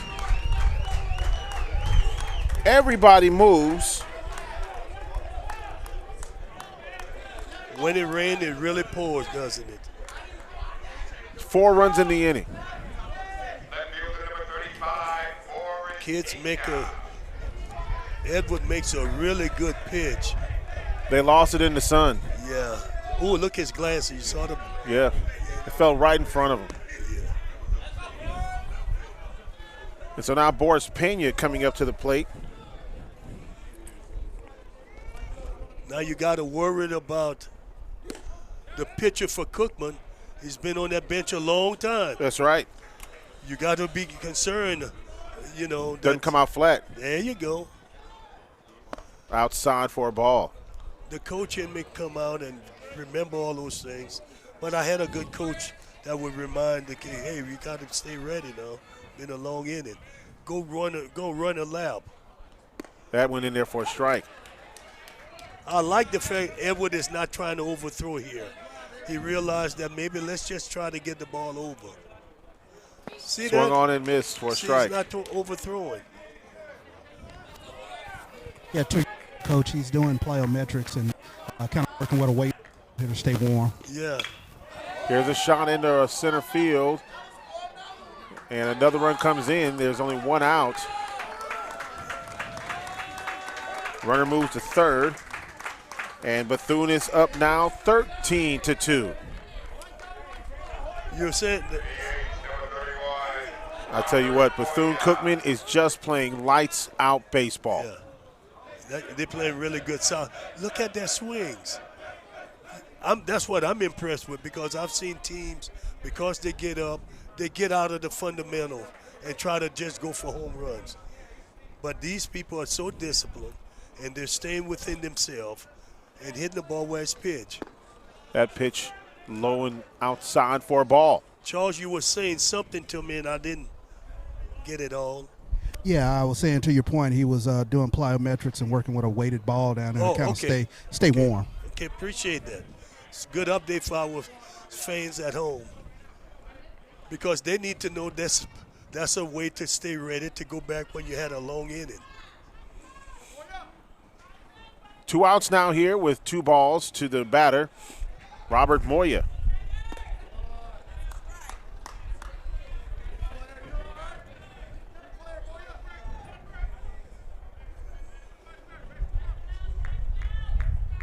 Good pitch right there. That's a strike.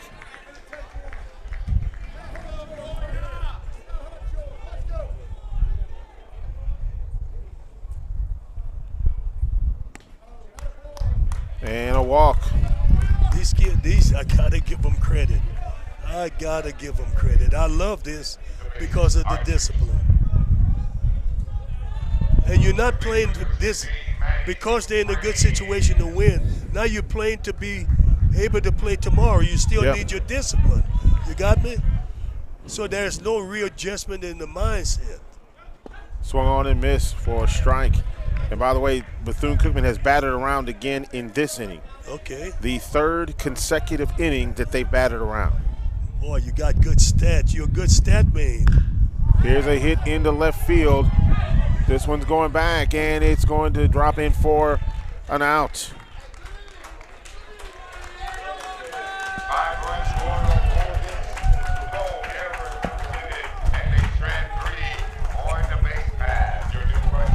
Again, Bethune-Cookman strands, bases loaded. 7 left on base in the last 3 innings. We'll take this time out. We'll be right back.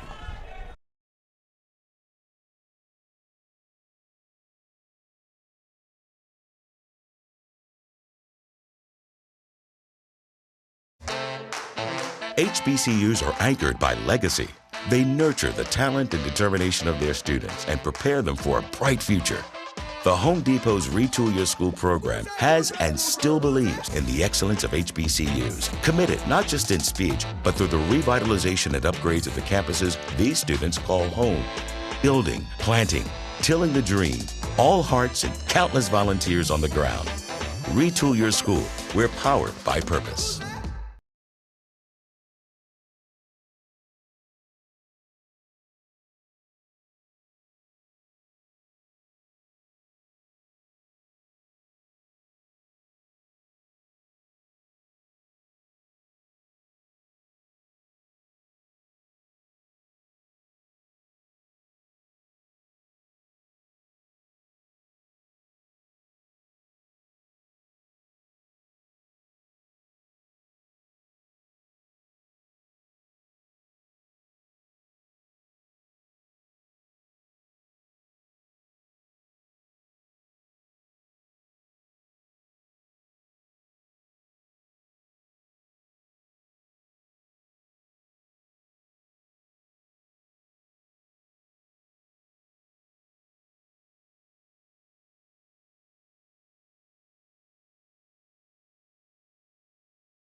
Okay.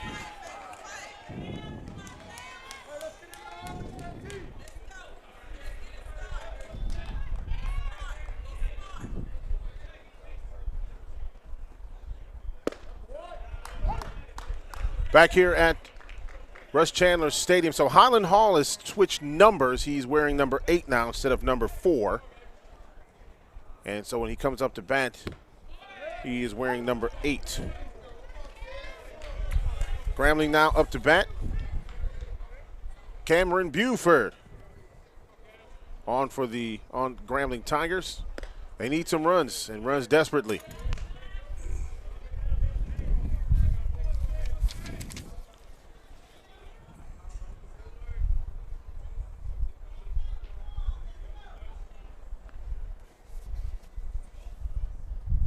Gomez still pitcher of record for Bethune-Cookman. Hey, Coach, if you're Bethune-Cookman, one of the things that's great here, your defense has been on the bench for the last 3 innings for a substantial amount of time. Mm-hmm. And the one thing that's just so important is that you just kind of stay not only mentally sharp but physically sharp as well. That's right. But I think they will because they can smell it. Mm-hmm. It's a lot easier if you've been on that bench a long time and you're scoring runs. Here's that pitch to the inside, and he called strike 3, and Cameron Buford just looking at the plate and then looking at the umpire and just a little bit frustrated. Well, they should be. Here's a pitch. Swung on and hit. This is Trevor Hatton. It's amazing how those balls go from foul to the right, to the left side. That one bounced. Lady almost caught it. She got it. Almost. She almost caught it. But she got it. That's more important. Yep, she was able to get the ball. So she'll have a nice souvenir to take home. I was going to go give her one if she didn't get one. Would you let me go, St. Tony? No, sir. Oh, my goodness. I thought you were nicer than Charles. I am. This one getting away from the catcher. Charles is somewhere listening to us. Oh, no question. Such a gentleman you are, Coach. Yeah. We talk about the tournament and how important it is for the fans to have a great experience. What a stop there. Here's a long throw over, and he got him at first. What a stop. The third baseman, Luis Turio. Let's see this again. Boy, it was a shot, too. Shortstop, number 4, Seattle Jacobs. Really good play. big defensive play by Toriro. And now Vargas up to bat. This one's in there for a strike.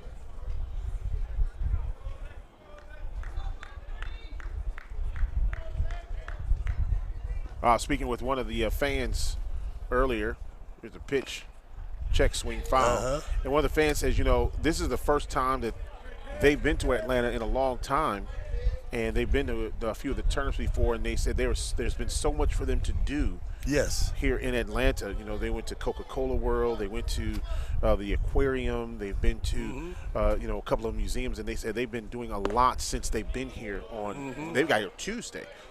Well, and if you have a family, this is ideal to do that, you know. So there's so much to do. They took a tour of the campus, which is really beautiful. Right. I remember when I first got married, and we my wife and I and my son, we would drive everywhere to go. And she had a sister live here, so we would come, and she would always schedule things to do. Yeah. I didn't have time to schedule, so she did it.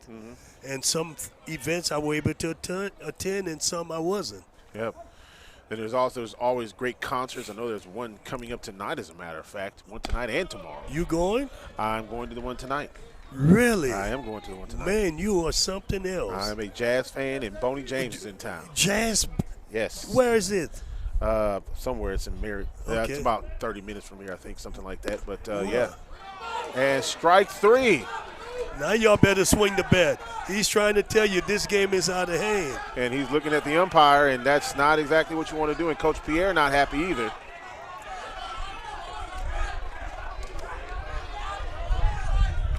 Coach Pierre is furious right now at the umpire.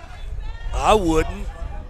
We'll take this time out. No runs, no hits, no errors, nobody left. We go to the top of the fifth.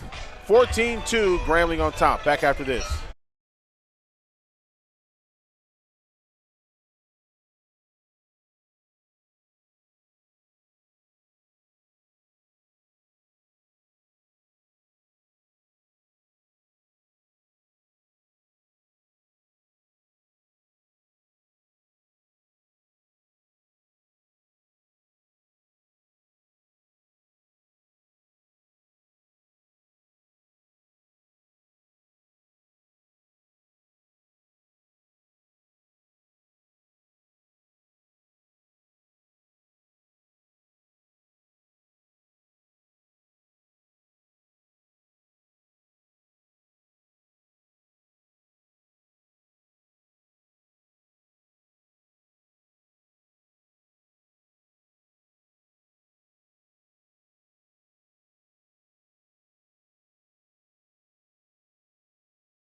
Back here at Russ Chandler Stadium, there you saw the Chevrolet tent where people can go and get plenty of activations there. And we're going to go down to Charles Bishop, who's with Coach Hernandez from Bethune-Cookman. Yeah, Coach Hernandez, 14 runs over the last 3 innings. Things have really kind of gone according to plan, huh? Yeah, you know, again, we give up 2 runs in the first, but our starter, you know, finds a way to settle himself out. And, you know, Santiago's been, you know, good for us. You know, he's been pitching midweeks for us, so this isn't something that's weird for him. He's got the experience pitching against the big schools, and those experiences, are lending themselves today, settling down after the first inning, giving up 2. Coach Cater made mention of you guys' schedule in terms of playing tougher schools in the region, but how do you think that's helped you in regards to this tournament? I think all the way through, especially in Florida where, thankfully we're centrally located where we can play some of the road teams that we're able to play around Daytona Beach. But those experiences all lend themselves out, and we know with the history of Bethune, 19 conference championships in 22 years, we're going to go to a big-time regional if we do end up winning the conference championship. So, we put ourselves in that position to play a tough schedule to get the guys ready for that in case that does happen. Sure thing. Thank you, Coach. All right, thanks a lot. And, it's one of the things we've been talking about, the regionals, breaking things down. And, the biggest thing when teams do go to regionals and things like that, you never know. The power rankings and things like that, very similar whether you play baseball, softball. They're looking at your power rankings to determine where you're going to go. You're right. But in Florida's case, in Cookman's case, because there are going to be maybe 3 regionals in the state, he'll probably go to one of them. Mm-hmm. And it's pure economic at that point. Yeah. And it's good from the standpoint of you're going to get a chance for your fans to probably drive to go see see that game. Yeah. Yeah, that's the beauty of it, because parents spent a lot of money during the course of the year following the team and watching their sons play. Mm-hmm. Now you do have times where there are regionals where and it's more. In most cases, you're going to go regionally, but there are cases where you see teams that have to travel a little bit further, and that's just because of the fact of how the numbers really, shape out. This one going straight up in the air, and it is caught by the second baseman, Kyle Walker, and 2 retired now. Shortstop number 25, Jeremy Garcia now coming up to the plate.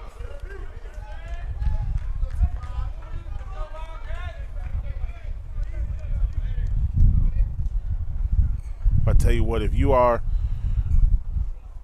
Grambling here, the way that their pitcher now is pitching, and this is Ethan Bates. This is a breath of fresh air right now because he's got the first 2 batters away here in the top half of the 5th inning. Yeah, my thing is if you're pitching him now, you should have maybe brought him in the second inning. But I understood he was hoping he would get something out of the pitcher he brought in. Yeah, starter. Yeah, and the second guy he brought in. You got me? Yeah, Bates is a closer, and so, Yeah, you can't really, He's going to be limited on how many pitches he can throw anyway. 14-2 is our score. 14 runs, 13 hits, no errors for Bethune-Cookman. And here's a foul. So and now let me tell you 1-2. this. People can say whatever they want about coaching, the decision. We make decisions based upon our personnel and feelings. Yes. You got me? We can't always be right. We know one is perfect, And that's the other thing, too, is that, you look at every situation is different. Yes. Why do you make a decision to change this player out or put this pitcher in? It's all based on different things. And so that is a fly out to center field to retire. 1-2-3. First time that's happened since the first inning. And so the Grambling faithful getting behind the Tigers. 14-2 our score. We're going to the bottom of the 5th inning. Back after this.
All right, back here at Russ Chandler Stadium. It has been a great week here in Atlanta, Georgia. Dalen Ardwan now coming to the plate. That's a Louisiana That is definitely a Louisiana name. Yeah. Should be from somewhere near Lafayette or Lake Charles in that area. He is from the great metropolitan of Mamou. Mamou between them two. Yeah. You were pretty close. Yeah. Well, that's where they're from. Here's a shot, and it's going to fall for a base hit in the left field.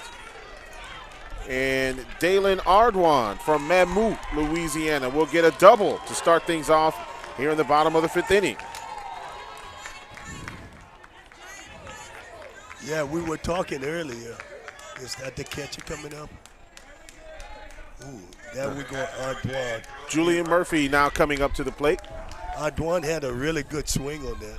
Didn't try to do too much. And right now, no win. But, you know, earlier in the week, nothing that you hit to that side was staying in play. Now everything is staying in. Right.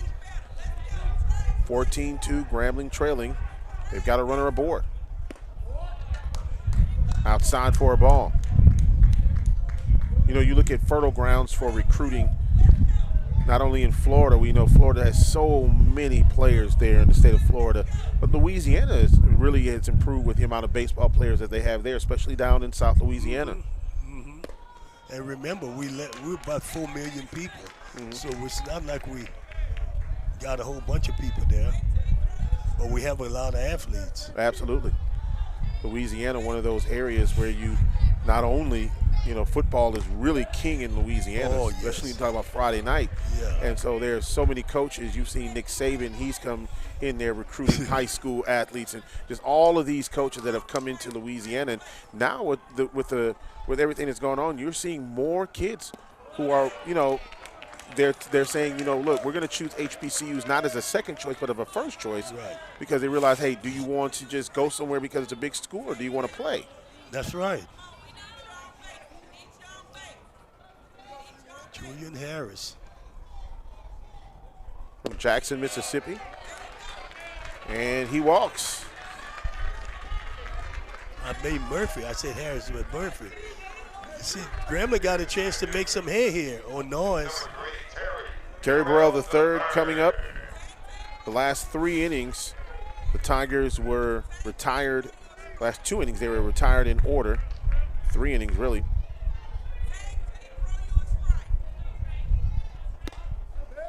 And this one's a strike. Yeah, we were talking about the decision coaches make. And obvious Coach Pierre had to make decision on who does he bring in out of the bullpen. Right. And he made the decision, and it didn't pay off because the kid didn't do the job. Now, you think Coach Pierre knew that? If he knew he wasn't going to do it, he would never go to it. That's right. And in 1987, I had to make a decision, our very first regional. Here is the pitch. That gets the outside half of the plate, and the player just looking at the official up and down, but Terry Burrell III going down. Take a look at that pitch again, Coach. Too close to taking this situation. Yeah.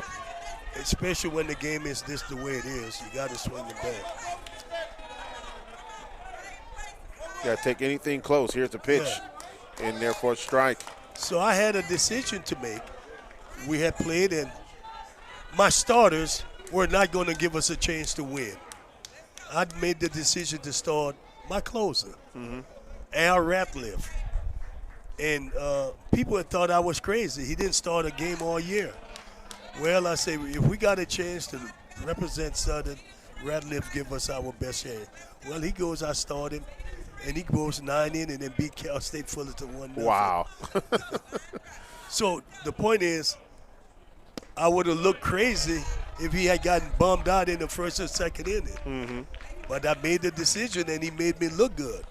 And that's, you know, that's always the case, is that, you know, if you make a great decision, you're the hero, and if things don't work out, you're the zero. So. Yeah.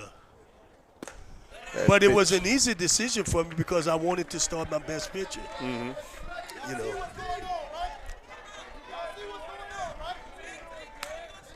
And he was a competitor. He wasn't going to fear Cal State Fullerton. Here's a shot down the first baseline foul. There's the other thing too is that, you know, you want your player to go out there with no fear. You know, just go out there and play like you're going to win that game. Right, exactly. Don't be scared of that other team on the other side of that plate. What was so funny is we shot straight up in the air. And this one's going to be playable. And it is caught by the catcher. And that's going to be Irvin Escobar. Notice what Escobar did that the catcher in the first game didn't do. How he threw that mask. He really separated himself. Watch. From that mask. Once he's find the ball, there it is. He made sure that mask was way out of his way. And that is something that is taught to the catchers. That is a tough position to play. Yeah. Yeah. And really, you think about it, catcher isn't the sexiest position on the field. Really? I mean, and you think about it, pitchers, you get a lot of credit as a pitcher. You get a lot of credit if you're, you know, in the field and you got a really good arm and things like that. Here's a shot. That's to the shortstop and to the second baseman for the out. 6-4 on the put out. Now Cookman is looking at 4 or 6 out. They're counting outs now. We now go to the top of the 6th inning. 14-2 Bethune-Cookman. We'll be right back.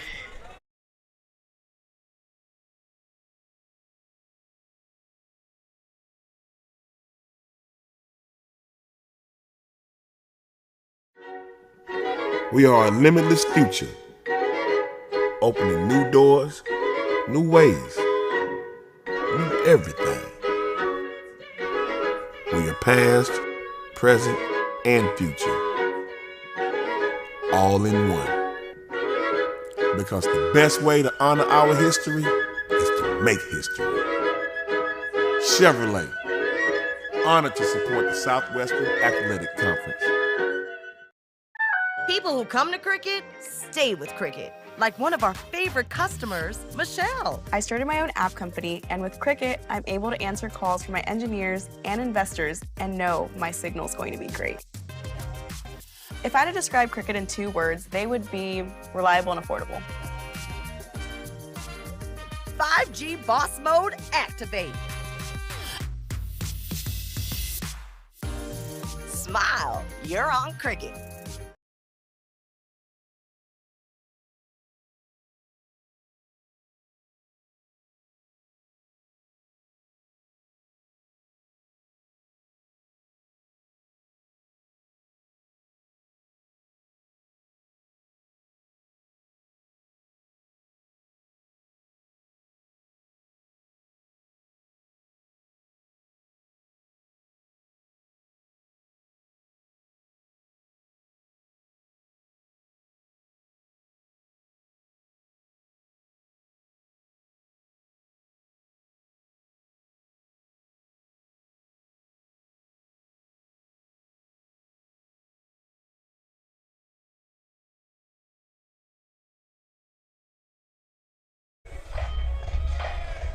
Back here at Russ Chandler Stadium.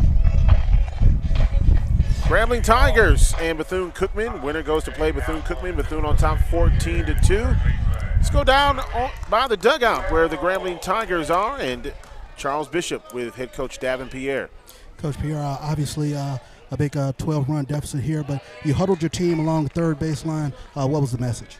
We just telling them, man, we just need to put up some zeros. You know, if we can continue to put up zeros, maybe we can scratch our way back into this game. It's going to be tough, but we got to find a way to stop them. You know, when you look at the scoreboard, you know, they put up, you know, they scored every inning except for, you know, we get to the top of the 5th. So if we can stop them a little bit, maybe we can kind of find some momentum to be able to get ourselves back in this game. I saw you talking to your hitters. What was the message in terms of how they should approach their at-bats? we was trying to scratch, man, get on top of the plate, scratch a little bit, and see if we can find a way to just get some base runners to try to create a big inning for us. And we almost had it just now, but man, we just gotta we can't take the pitches, and we got a guy squaring around the bunt. I don't know why. We just got to fight at the plate, man. This game is not over with. Obviously, it looks, bad for us right now. But man, if we can find our way to scratch a little bit and kind of get some momentum going, I think we can find our way to get back in it. It's gonna be tough, but I think we can do it. Sure thing. Thank you, Coach. All right, Luis Torrero just struck out, and now Garrett Chun coming to the plate. And Coach, you were just talking about pitchers, and it looks like we have a new batter. Malik Stevens will now bat.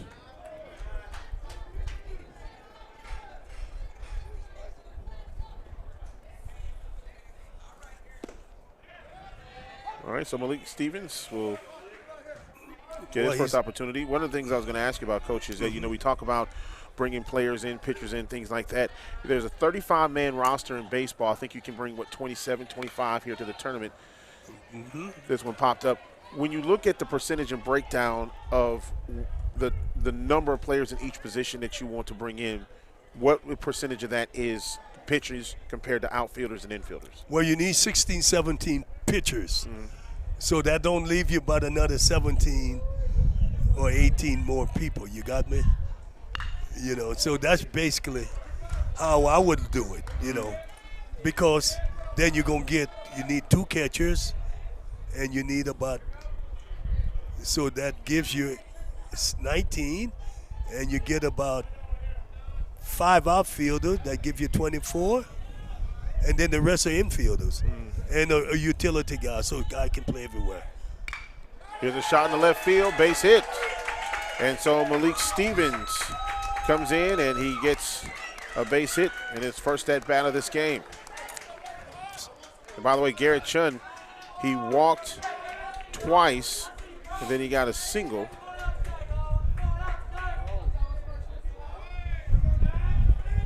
And then as Stevens takes over, he gets a single. So that position has been very productive today. Now, it could change with the number of pitchers if I get really quality arms, But, I wouldn't go less than 14, 15 arms because injuries, just things happen. Oh, yeah. Kids don't want to work hard, so there it is. But, I would stay about 5 outfielders, 6 the most, and then you get the infielders. You need 2 third basemen, you need 2 shortstop, you need 2 first basemen, and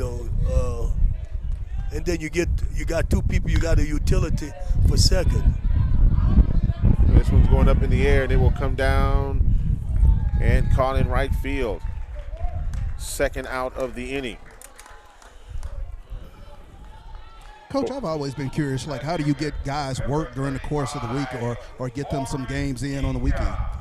Say that one more time. How do you go about the process of getting your roster of some at-bats or getting guys some work during the course of the week or on the weekends? Are there games in particular that you look at and say, I can put a underclassman in this game or things of that nature? Not necessarily. When I played, I had most, before the 35-man roster became into effect, I had 60, 70 guys. And I had, I played the ones who deserved to be played, who earned the right to play, and everybody else waited their time. Oh, Good what stab. a play. Throw over to second. What a play by the shortstop. That is a true web gem. Jose Vargas throwing out the runner from his seat. Look at that what again. A good play. What a good play. That's what I love. The kid that haven't given up. He's still playing the game the way it should be played. Unbelievable play by Vargas, and that retires Bethune-Cookman. No runs, 1 hit, no errors, 1 left, none left. We now go to the bottom of the 6th inning, 14-2. Bethune-Cookman on top.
All right, lots of changes for Bethune-Cookman.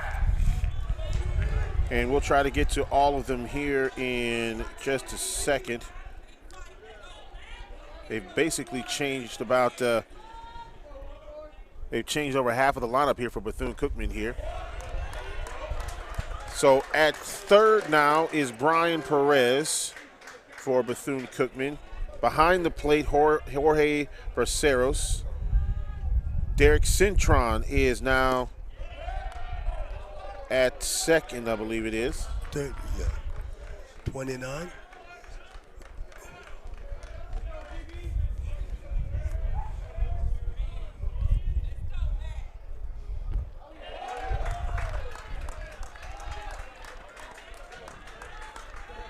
'29 is at second base, and that's going to be Frankie Fables.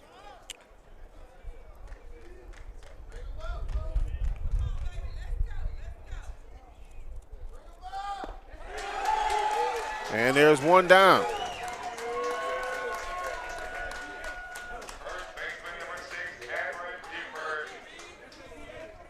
And now Cameron Buford coming up to the plate.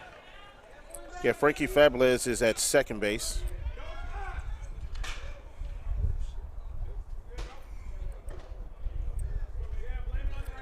Yeah, Sufrain is still at first. Now we got another outfielder changed as well. Tell you, the pitcher is long and lanky. That pitch a little bit high for a ball.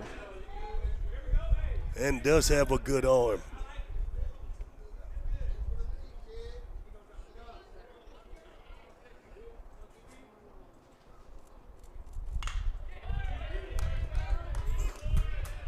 No, Cintron is at second base. That's what I thought. Cintron is at second base.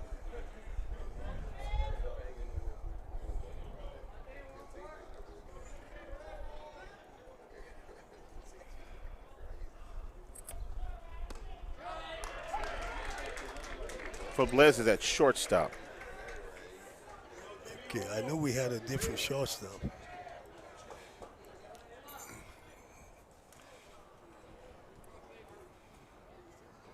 Buford behind in the count 1-2. Ooh, a little bit high for a ball. 2-2.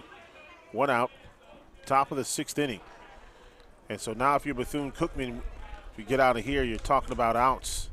3.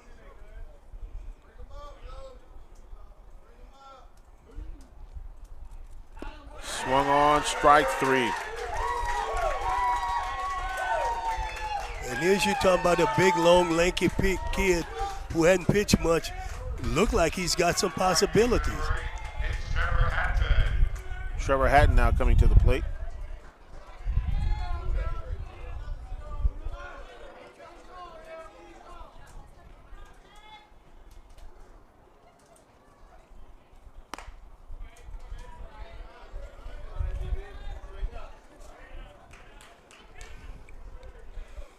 The new pitcher in the ball game for Bethune-Cookman.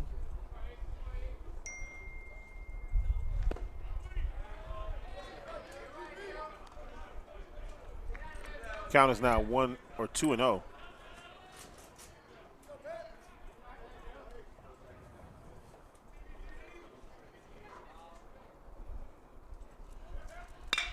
Here's a shot into center field, base hit.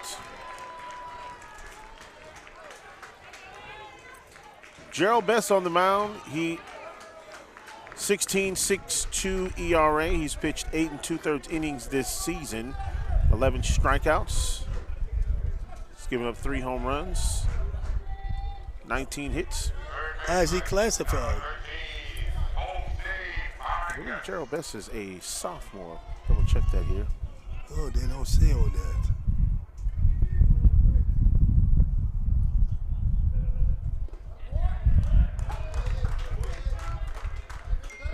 First pitch is a strike.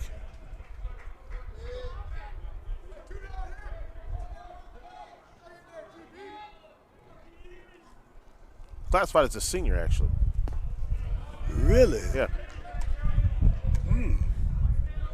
According to his bio, at least. Yeah, right. Classified as a senior.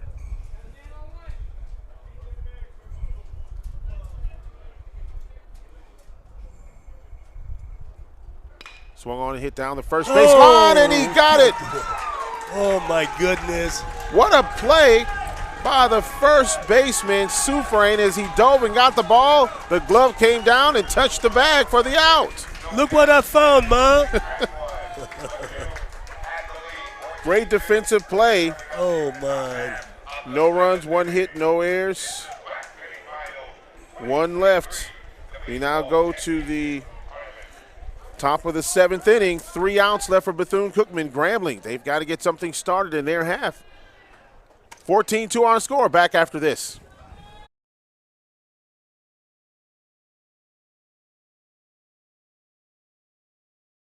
People who come to Cricket stay with Cricket. Like one of our favorite customers, Michelle. I started my own app company, and with Cricket, I'm able to answer calls from my engineers and investors and know my signal's going to be great. If I had to describe Cricket in 2 words, they would be reliable and affordable. 5G Boss Mode activate. Smile, you're on Cricket. We are a limitless future, opening new doors, new ways, new everything.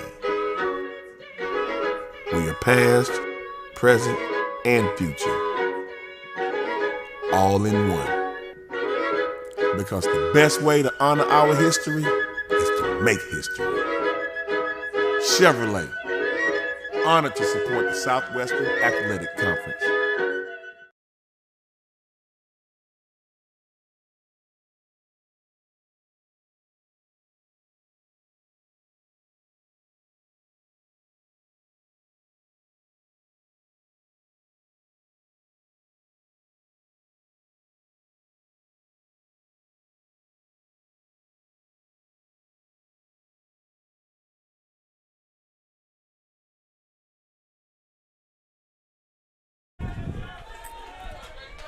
Jason Hodges now up to bat for Bethune-Cookman.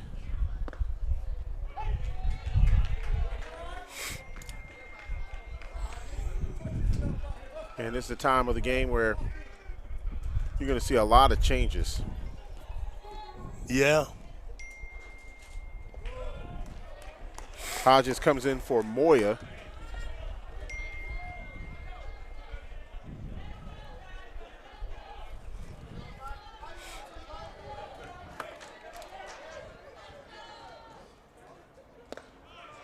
That pitch in there for a strike. 1-2 the count.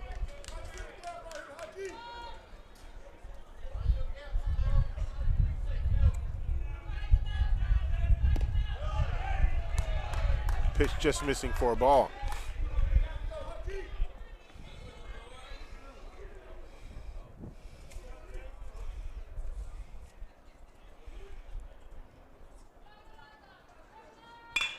Oh, straight back at the pitcher.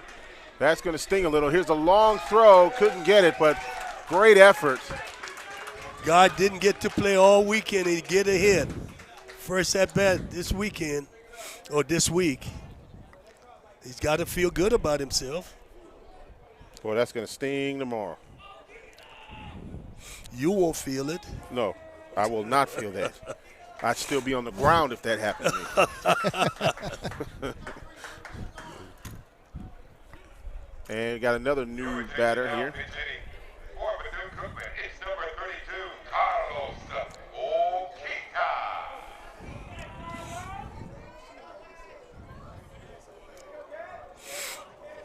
Carlos Okita.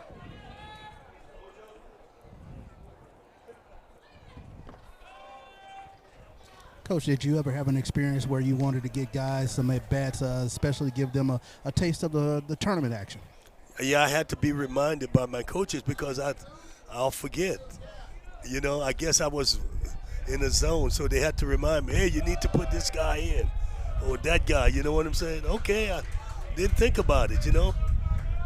And I wasn't the smartest coach, so that's why you had to have good people around you to remind you. I don't know. I think you sell yourself short when you say you weren't the smartest coach. I mean, you don't win those kinds of championships and you're not smart. I had good players, good people. Somebody. I surrounded myself with good people who knew more than me. Yeah. Mark of a good leader. Yeah. I never made myself believe I was smarter than I was. That pitch missing for a ball. Well, I think the key is, and for Bethune-Cookman, Grambling's got to score at least 3 runs in the bottom half of the 7th in order to extend this ball game. Yeah. If not, Bethune is going to go to the championship game. This one going straight up in the air. Good job. The shortstop did a good job. Even though the left fielder should have been running harder and calling him off. But the shortstop made the communication with his hand and probably by calling for it. And we'll see here. The communication is made. Right there, he's making the communication. Jose Braceras now coming to the plate in place of Escobar. Well, he had a good day. He had a couple of hits and scored 2 runs. The back half of the lineup responsible for 8 of the 14 runs. Soufrain scored 2 runs. He had a couple of hits. Escobar had a couple of hits, including a single. Actually, Soufrain had a walk and a hit.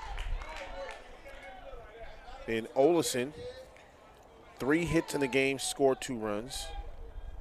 And then Garcia, he walked and got a base hit, scored 2 runs. So when you got that kind of balance. Ooh, good pitch right there. I guess if Coach Pierre could have done it all over again, he might have gone to his pitcher bets earlier. Yeah, because look at this pitch here. Great pitch. But they say that kind of pitch has a little English on it. Mm-hmm.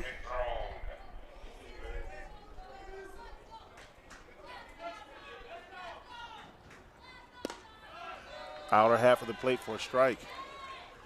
2 outs here in the top of the 7th inning. Or maybe if he had started him, you know what I'm saying? Swung on and missed for strike 2. Maybe as a young coach, he can learn something. You can only be concerned about today and not tomorrow, because it's going to have his own perils, disappointment, and tomorrow, He's going to have his own issues.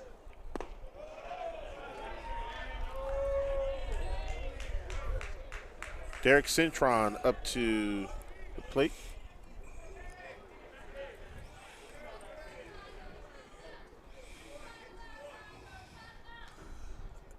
Here's a shot to shortstop. Throwing it to second for the easy out. I guess, So, Tigers don't allow any runs. No runs, 1 hit, no errors, 1 left. We now go to the bottom of the 7th. It's all or nothing here for Grambling. Got to get 2 to tie, 3 to keep on going. Got to get 2, 3 to go to keep on going, actually. We'll take this time out. We'll be right back.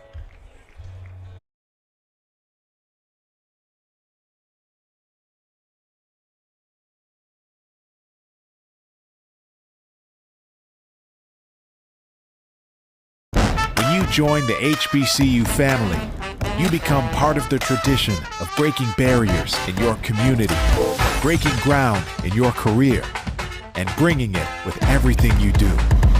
From how you look to how you move in the classroom, on the court, and on the field. That's why Academy Sports and Outdoors is proud to celebrate the HBCU legacy and all those to add to it in their own way. HBCUs are anchored by legacy. They nurture the talent and determination of their students and prepare them for a bright future. The Home Depot's Retool Your School program has and still believes in the excellence of HBCUs, committed not just in speech, but through the revitalization and upgrades of the campuses these students call home. Building, planting, tilling the dream, all hearts and countless volunteers on the ground. Retool Your School. We're powered by purpose.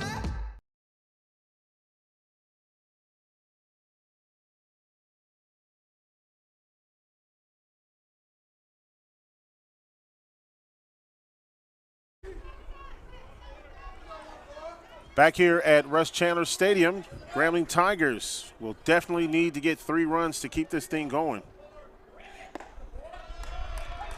That one is a strike.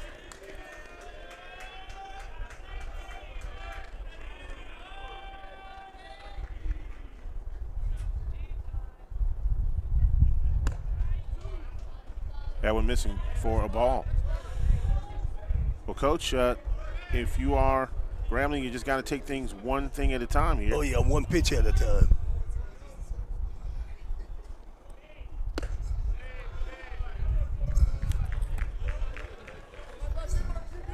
I wouldn't worry about it, but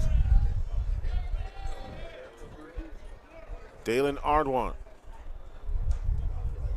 getting in at bat to the outside for a ball. 3-1 now the count.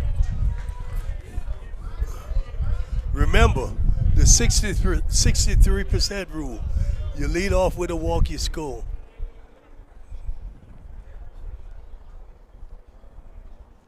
That pitch in there for a strike.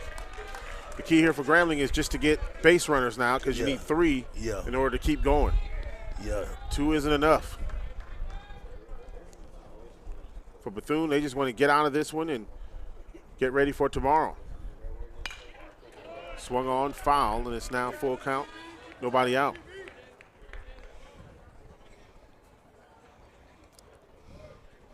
One thing you don't want to do if you're Bethune is start giving up a bunch of runs. Yeah.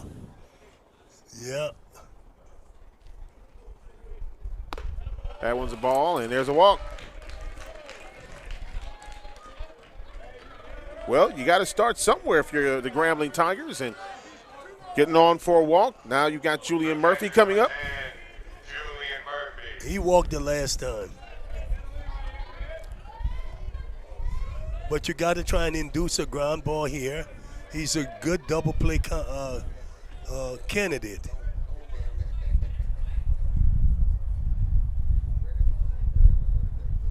That pitch in there for a strike. Yeah, Julian Murphy walked back in the 5th inning, hit into a double play in the 2nd inning. So this is only his 2nd official at bat.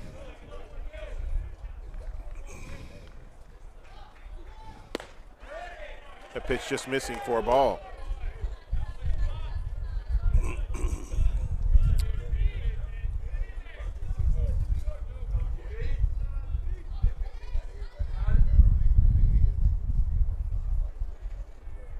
That pitch in there for a strike. 1-2 the count. Championship game at 1 p.m. tomorrow. Florida A&M awaiting the winner of this game. This shot, foul.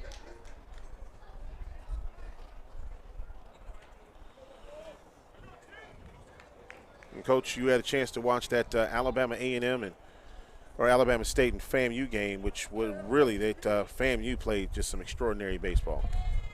When? Earlier today, Florida A&M and Alabama State. Oh, yeah. I got brain frozen. No problem. Yeah, that was a good game. But Florida A&M really did what they had to do. They came out and swung the bat. Mm-hmm.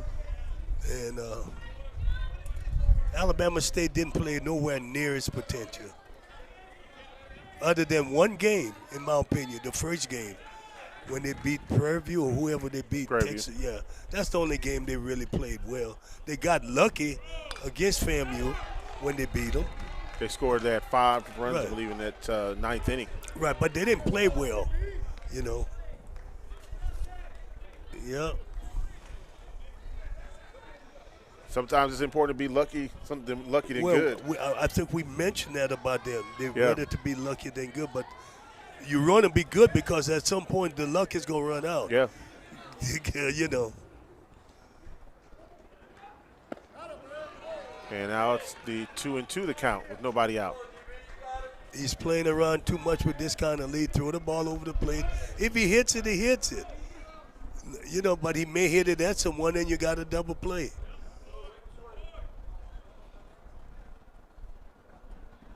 Here's a pitch. In the dirt for a ball. This is amazing.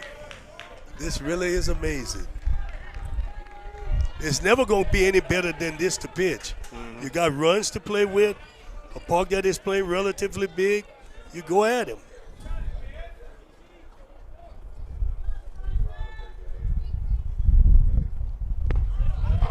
Just missing for a ball, and now Grambling's got 2 base runners aboard. 2 walks. And now Coach Hernandez will come out. This is incredible. But that's why a lot of people don't get to pitch or what. They can't process the fact that I did really good the last inning. This is even easier because I can come out, throw strikes, make them swing the bat. Well, Charles, you know, if you're a Bethune-Cookman, you know, you can tell that there's a little anxiousness because, you know, if they can get out of this inning without Grambling scoring 3 runs, they know they go to the championship game. Yeah, no doubt, and I think that's why Coach Hernandez walked out there to kind of calm down his pitcher. All the guys are sitting up here on the top step. They're really anxious to try to get these 3 outs here. I played for a coach who would take him out and go get someone that can close it. He would probably go get his closer, which I wouldn't advise against. Coach, what is the conversation that you're having right now? What is the conversation you're having with the pitcher right now? Hey, man, you got all these runs to work with. What is the problem with you throwing strikes? Let him hit the ball. Let him make outs. We'll make outs for you. Give us a chance to play defense. Basically, I think that's some of the things he had to talk to him about. Throw strikes.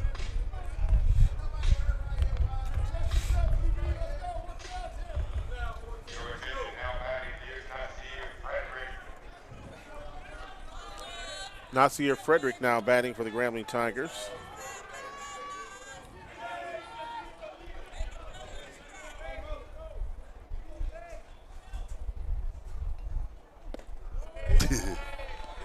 Yeah, he's going to get somebody loose. You know, maybe that's why he's only, if I see you only pitched 16 innings.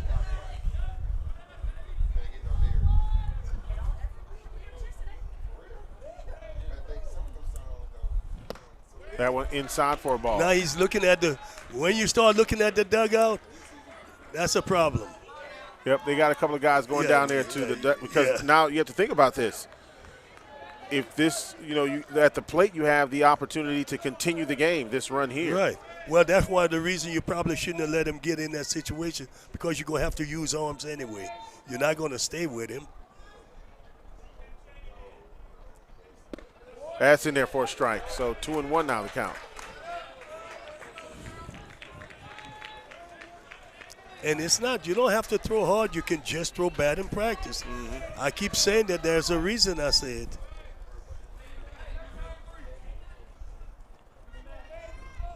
Here's a pitch. That one missing for a ball, so it's 3-1 the count. Here's a guy, after every pitch he does his shoulder.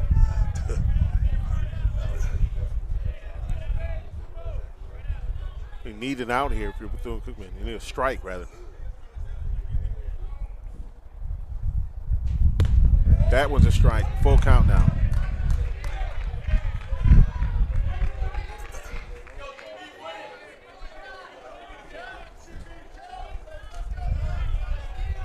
Probably should say, you're a senior, man. You got to be able to throw strikes. Big pitch here. Full count, no outs. And they lost him. He's going to get him. Yeah, full. Yeah, the bases are full now. Yeah, well, he's been playing around with his shoulder. You know, after every pitch, you notice he's doing this with his shoulder. Yep. If he was hurt, why didn't he tell the coach when he was out there before? See that? Yeah, look at him. Yeah, he wants to stay out there. I mean, you know. Yeah, but you can't put your team in jeopardy. Yeah. You can't jeopardize. But I noticed he had been grabbing his shoulder after every pitch. Well, we are going to take a timeout here while they decide what to do with the Bethune-Cookman pitcher in the ball game, Gerald Bess. We'll take this timeout. We'll be right back.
Yoancel Diaz down on the mound for Bethune-Cookman. The first pitch in there for a strike. Diaz,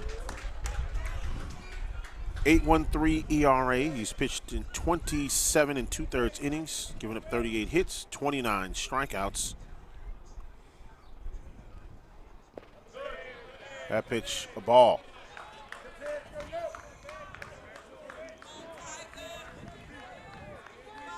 I believe 1-1 is the count.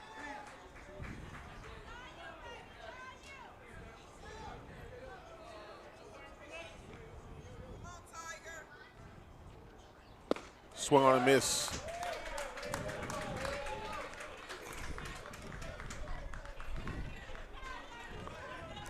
As a coach, you're always trying to give kids a chance to play in championship competition. And Coach Hernandez was doing that with Bess, giving him a chance. But Bess wasn't honest with the coach. He probably should have told him he had discomfort. Yeah. You know?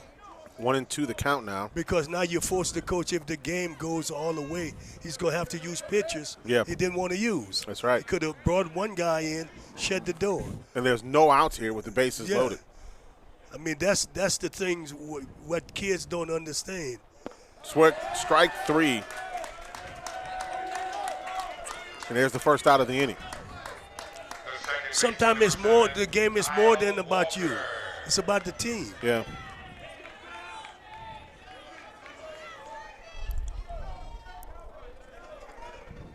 Five men left on base for the Grambling Tigers. Much more than that for Bethune-Cookman. Fortunate for Grambling, because it could have been 20 scores. Yeah. 6, 7 men left on base for Bethune-Cookman.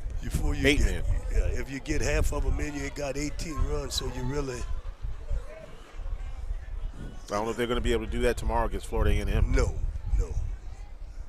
Vase is going to pitch. And he is their ace. Yes. But it's something about they know him as well as anybody. Yep. They've seen him. 2-0.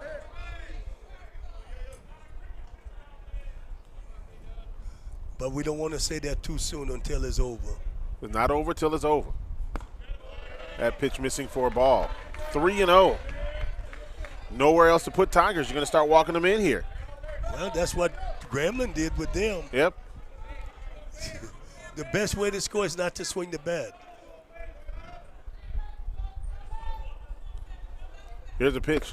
That one missing for a ball, and Grambling scores a run.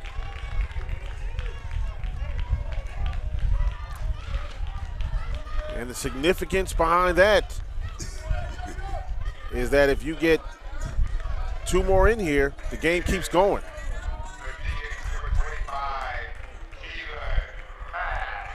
One out. Walked 3 batters so far in this inning. You got the perfect double play candidate here. 4 batters. I'm sorry. That's the 4th batter they walked. Yeah, nobody swung the bat yet. 4th batter. And now you're right. There's no defense for that. Yeah. See, this is the problem. You're going to end up having to use another pitcher or 2 to close it out. Well, that's a possibility. Oh, yeah. Yeah.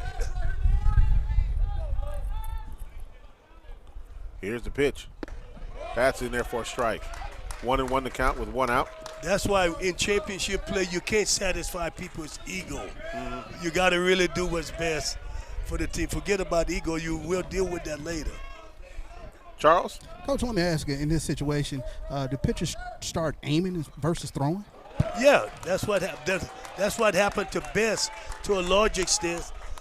Bess should have told the coach he was having some pain, you know, and rather than go out there and walk 3 guys, you know.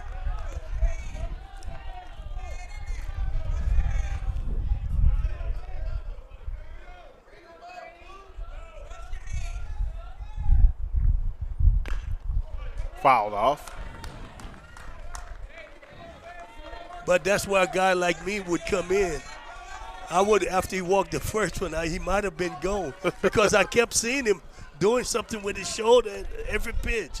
That indicates something physically what's wrong with him.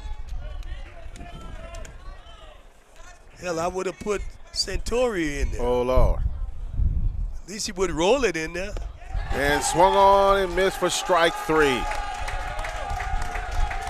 Now the dynamics have changed a little bit, Coach. Comes down to Cameron Buford, who struck out twice already here in the ball game. Does have a walk, and he scored a run back in the first. But he may be more fit to do damage against this pitcher. Bases loaded.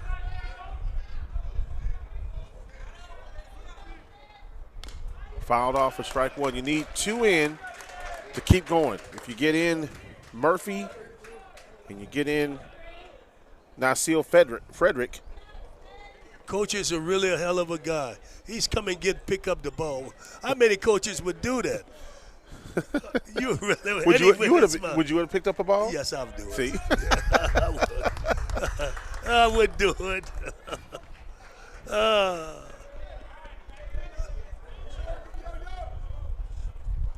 Look at that wind blowing out there. Yeah, it is definitely blowing left to right. That pitch a little bit high for a ball, 1-1 to count. Oh, it's blowing.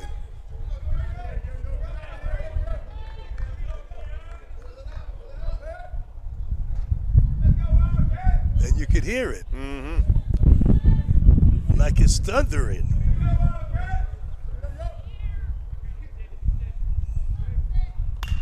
Here's a shot in the right field. This one could drop fair, foul. Not by much. I mean, not by much at all. We would have been going to the 8th inning had that happened. It's a game of inches. Man, I mean, that was very close to being fair. See a replay of that, see if we can see where it went. Look at that, how close it was. Look at that. Landed just on the opposite side of that line. 1-2 the count, 2 outs. Bethune trying to close it out. If they get strike 3. He can spin it on the outside. Get off the plate. They get strike 3, they're going to the championship. There it is. It goes in front of the defender. That's the shortstop who had problems handling it. And a run scores for Grambling. They're 1 run away. Ball hadn't left the infield yet. Well, that's the first ball put in play. And Grambling has scored 2 runs in this inning. He kept the ball in front of him, which was good. Yeah.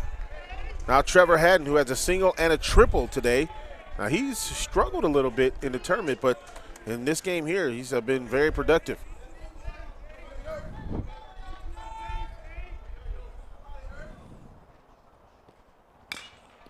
Shot down the third base line. Oh, they call it foul. They called it foul.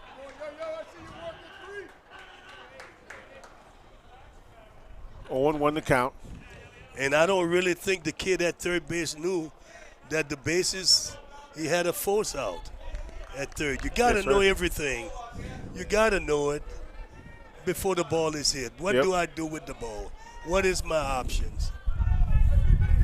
Because if he had did that, he could have aggressively come and get the ball because the runner was nowhere near third. The bag. Maybe. Yeah.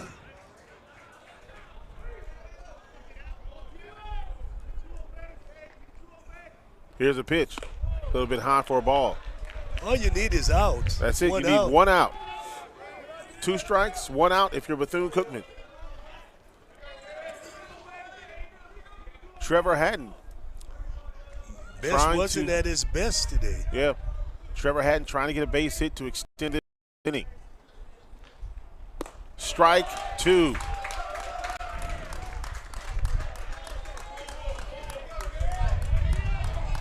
Bethune-Cookman fans ain't not clapping him up. West. Durapol. Diaz trying to close it out here for Bethune-Cookman. Here in the bottom of the 7th inning.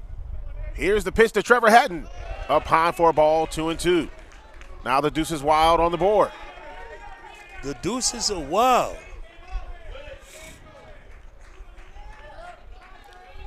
Two and two the count. The 20-second clock. Here's the pitch by Diaz. Swung on, strike three, and Bethune-Cookman is on their way to the SWAC championship game to face their arch rival, Florida A&M, after defeating Grambling 14-4 here in Atlanta. Congratulations. And the Bethune-Cookman Wildcats will face Florida A&M for a 7th time, and this time for the right to go to the NC2A Regional coming up next weekend. Well, Coach, Grambling scored 2 runs in the bottom of the 7th, just was not enough as the Bethune-Cookman Wildcats outlasted Grambling, and 2 friends hugging each other. Hernandez and the assistant coach out there, Coach Pierre. And let's go down to Charles Bishop with the winning coach. Well, Coach Hernandez, obviously Bethune-Cookman program, baseball program, no stranger to success. Your first berth into the SWAC championship game. How does it feel? I can't explain it. These guys, it's these guys. These guys have done a phenomenal job. They've been resilient all year, all the adversity that we faced, and they come up on top. But tomorrow's still an elimination game. You know, that's the mindset. You know, you win, you get to advance to the next phase of what we want to accomplish. But at the end of the day, the mindset's still the same. Calm, cool, collective. We got to be true to who we are, stay in the process. And what better way to finish off the SWAC tournament with the baseball version of the Florida Classic with the Cats and the Rattlers. I don't think anybody would have scripted it any better but the big man upstairs. So we know that the title is going home to Florida. Which way is it going? To Tallahassee, Daytona Beach, and we'll find out tomorrow. You know, Coach Shoup, he kind of tapped you on his way out the dugout and said, let's get this done for Florida. Absolutely. We have the utmost respect for Coach Shoup, the Rattlers. I mean, we all know each other. We see each other a lot on the recruiting trails. We recruit the same players. You know, what he's done with his career. But at the same time, it's just going to get 2 quality baseball teams having an opportunity to represent the SWAC conference in the NCAA regionals. But again, it's an elimination game tomorrow. All hands on deck, and let's go do what we do. Congratulations, Coach. Go celebrate with your team. All right. Coach Hernandez and the Bethune-Cookman Wildcats on to the SWAC championship tomorrow at 1 p.m. to take on the Florida A&M Rattlers. Well, we have the version of the Baseball Bayou Classic here, and coming up tomorrow we'll have the version of the Florida Classic, but for this time it's for all the marbles and to go to the NC2A tournament. It used to be called the Orange Blossom Classic. So, yeah, we're looking forward to what's going to go on tomorrow. We won't be doing the game. ESPN will be doing it. So, Centurion, it's been all my pleasure working with you. Absolutely, Coach. It's been a pleasure, man. It. It's been great. And it's always great to see my big brother Charles Edmond and yes, all that he's done. And, of course, James Crenshaw. We've been working together for a few Sundays and a couple Tuesdays. And so we want to thank everybody. Of course, winning pitcher in the ball game. For Bethune-Cookman, of course, Santiago Gomez gets the win. Burchell gets the loss. I should say Pat Peterson gets the loss. And for Florida A&M and Bethune-Cookman, they'll get to go to the championship tomorrow. Final score 14-4 in favor of the Bethune-Cookman Wildcats. For James Crenshaw, Charles Bishop, and the Hall of Fame coach Roger Cador, I'm Santoria Black. Thanks to the entire crew from this production staff all week. They've been amazing. Thanks to Georgia Tech and, of course, this amazing staff here, the Southwestern Athletic Conference and Commissioner Dr. Charles McClellan and everybody associated with the conference for great hospitality all week long. Final score 14-4. We thank you so much for joining us. Until next time, everybody, one nation, one people. Peace.